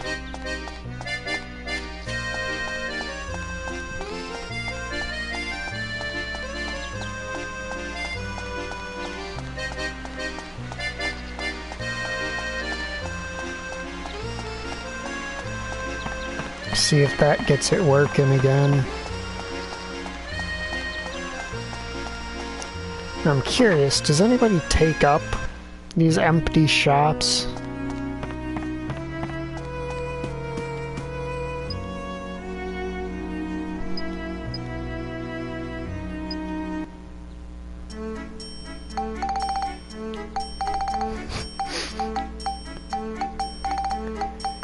Okay, I don't know why, but that amuses me greatly. I can sell 11 of those.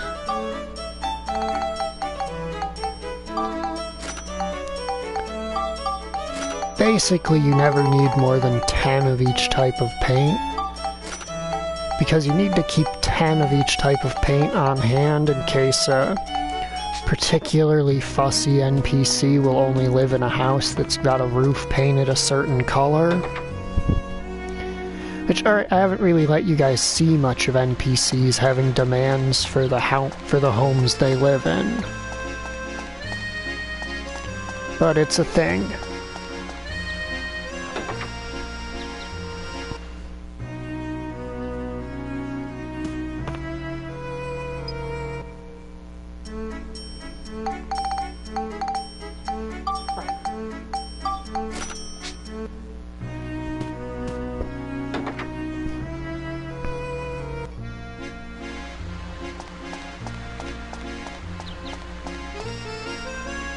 I'm gonna test that theory.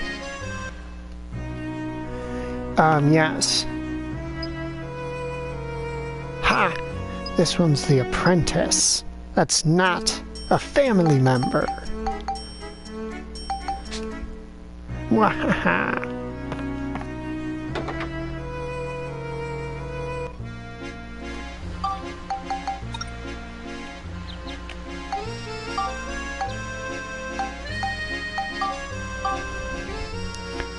Now, I normally... Oh yeah, totally. It's definitely not you pointing out a common trope, and instead you stating a hard and steady fact of this game, for sure.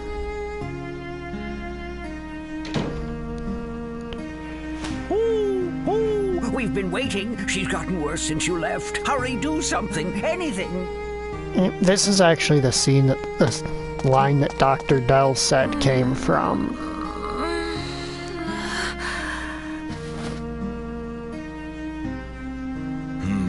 Not good. Not good at all. A few more days like this and she's done for. I do like Dr. Dell sounds nothing like what you'd expect. Looks like she's been hit by toxic mist, and a pretty strong dose of it, too. Regular medicine won't touch it. Toxic mist? You see more of it these days. But we still don't know what causes it. There's absolutely nothing we can do. There's nothing you can do. Please try something. Yeah, you expect him to sound kinda birdy. But instead he sounds like... I've got it! Lao Chao! How would I explain what he sounds like? Huh? Lao Chao? He's just a deep-voiced dude, really. That's right. In my time, there's a legendary chef named Lao Chao. They say if you eat his miracle dish, it'll cure any kind of sickness on the spot. Well, where do we have to go to see him? In the future, a place called Starlight Temple will be built in Balance Valley. That's where all the sages gather. There's a place there called Lao Chao's Bistro. Lao Chao is the head chef. Yep. If we bring Lao Chao's Bistro back and go see him, we might be able to save Lin. All right, Monica. Just like we did in Sindane, we have to collect geostones here and use them to change the future, right? Exactly, but we've got to bring Lao Chao's Bistro back first. Then let's do it. Let's save Lin. There's a passage in this valley that goes to the sea. It's called Starlight Canyon, and I bet we can find the geostones for this valley there. It's a dangerous area, though. I'm fine with that. Let's go! I'll be in the train. Just give me a call if you need me. I'm counting on you. You've got to save Lin. We're going to save her. Don't worry. In order to save Lin, who was on the verge of death, we had to venture into the dangerous Starlight Canyon. It sounds so dangerous, Although I was doesn't worried it? about Crest being gone, I concentrated on Lin, who was still with us.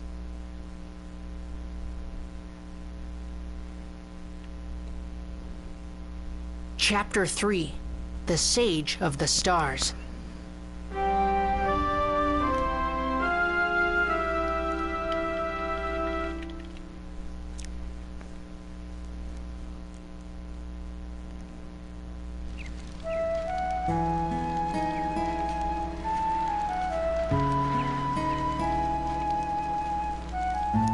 So with this town, I'm just gonna say it, the gimmick when building this town is there's 4 different platforms you build on. Let's get what we need to revive the origin points here. But before we change Balance Valley back, I've got to warn you about a few things. Balance Valley is divided into 4 fields. Here she The goes. height of the 4 fields changes depending on the weight of the buildings we put on each. If we want to put a big building there in the future, the height of all 4 fields has to be the same. Wow, sounds a little harder this time. Yeah, but we can do it. I just know it. Okay. Yep, so we have to rebuild this town while effectively balancing how much stuff we build on each of these 4 large plots of land here.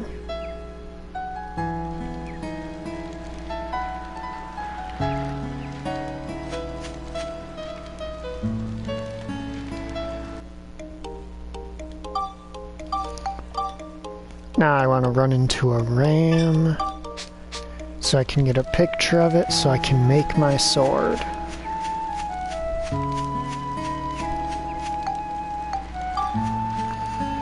Fortunately, I recall rams are like, yeah, immediately the featured enemy.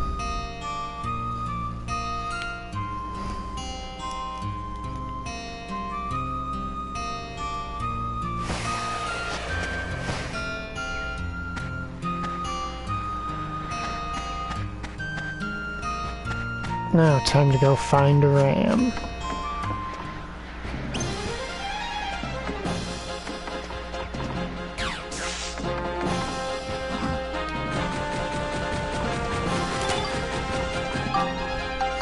That worked out better than I thought it would.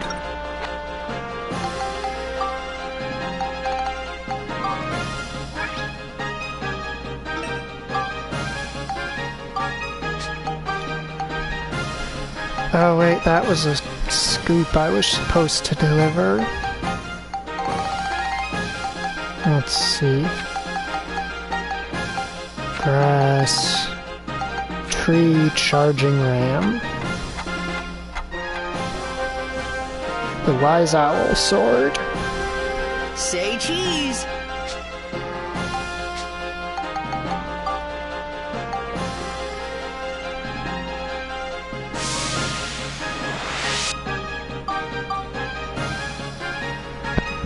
And 10 more metal, 10 more copper.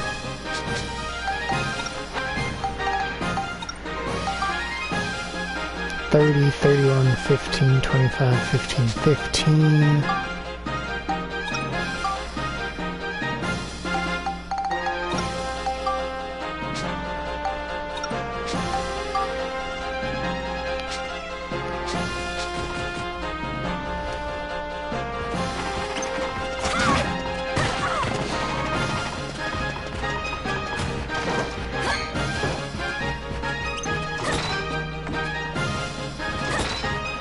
Alright, come on.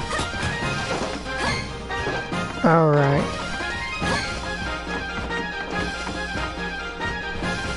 I cannot deal with one of these masked dudes on this bridge.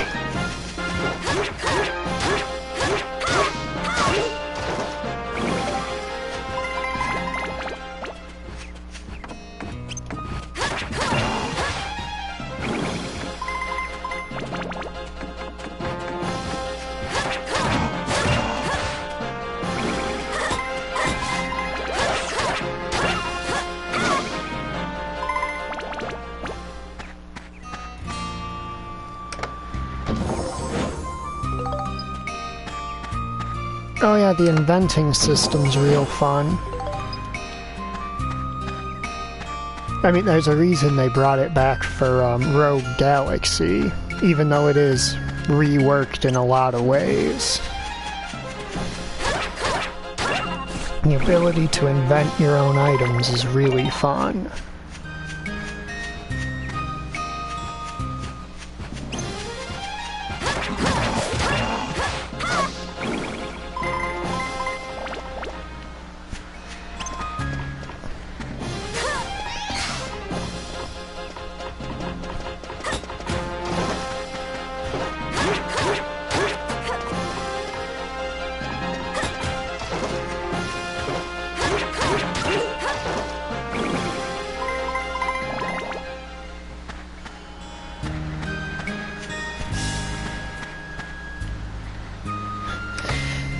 Yeah, getting your hands on a whole ass factory, it's pretty cool.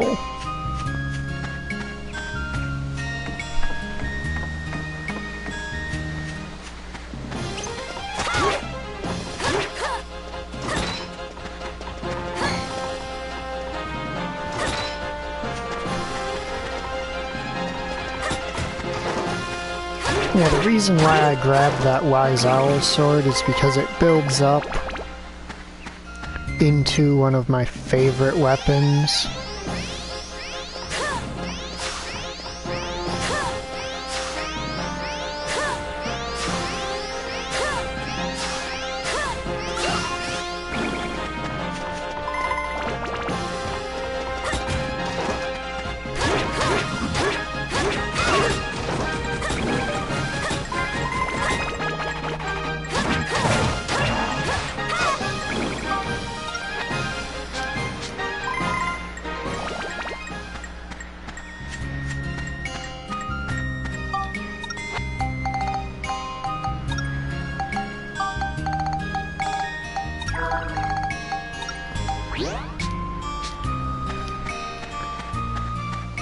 Admittedly, the stage before it builds up into basically my favorite weapon is a bit of a hot mess. Because they made its gimmick more accessible than it was in the first game. But in doing so, they also made it objectively weaker.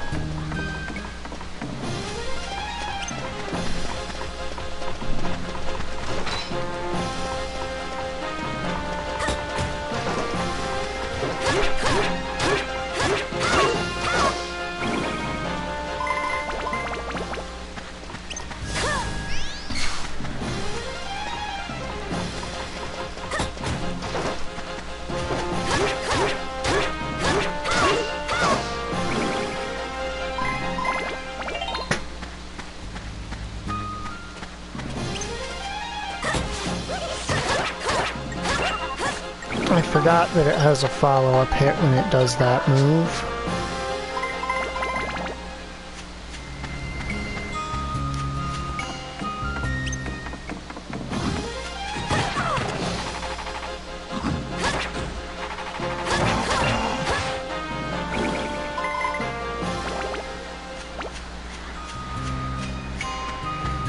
But yeah, those dashing guys have seen a significant improvement since their status in the first game as literally the most basic enemy.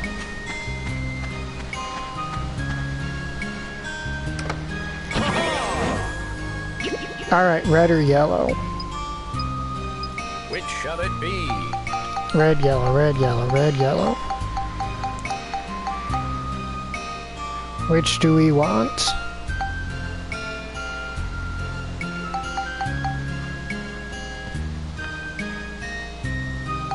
Alright, gotta vote for red, so going for red.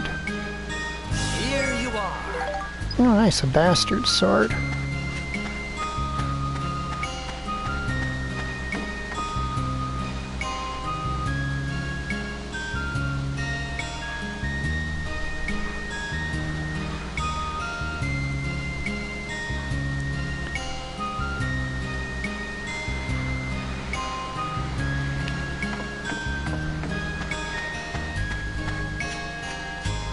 If we follow its upgrade path, I'm pretty sure we end up back on big swords eventually, but I could be wrong.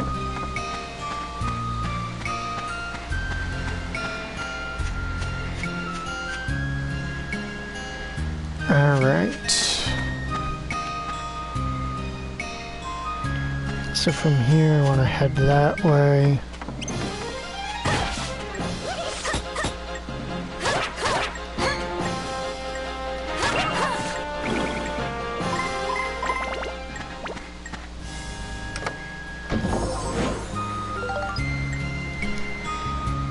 Now I'll swap to max for the run up here, because there's a lot of shit that can go wrong on the way there.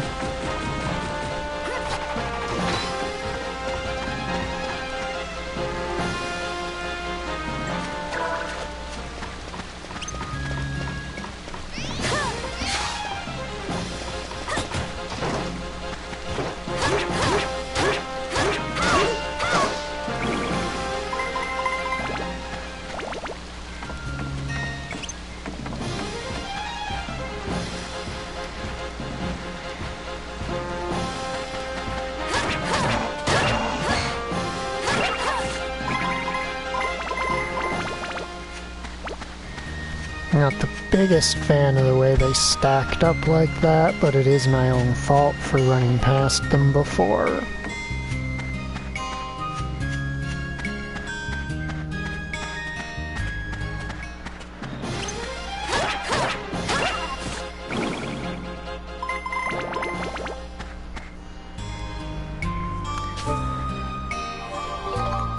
I'm trying to remember this builds. Which builds.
I kinda want to get into the katana weapon path, honestly.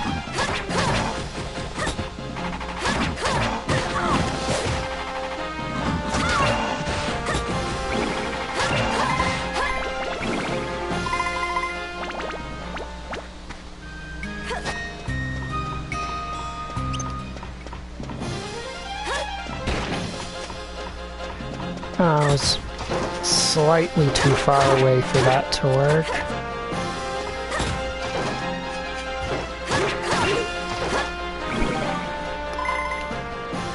But at the same time, I also want to keep going on the short swords. Because the katanas give her a really good combo, if I recall.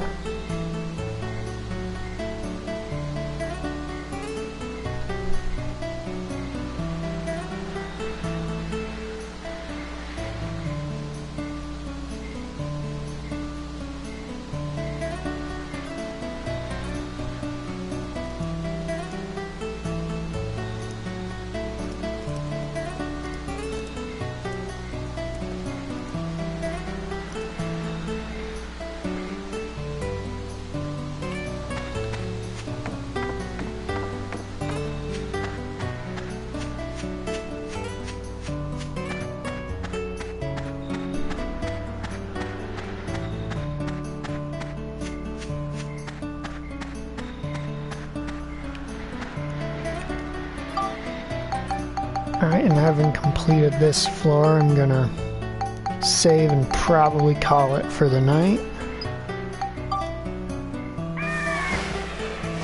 It's only been, you know, like 8 hours.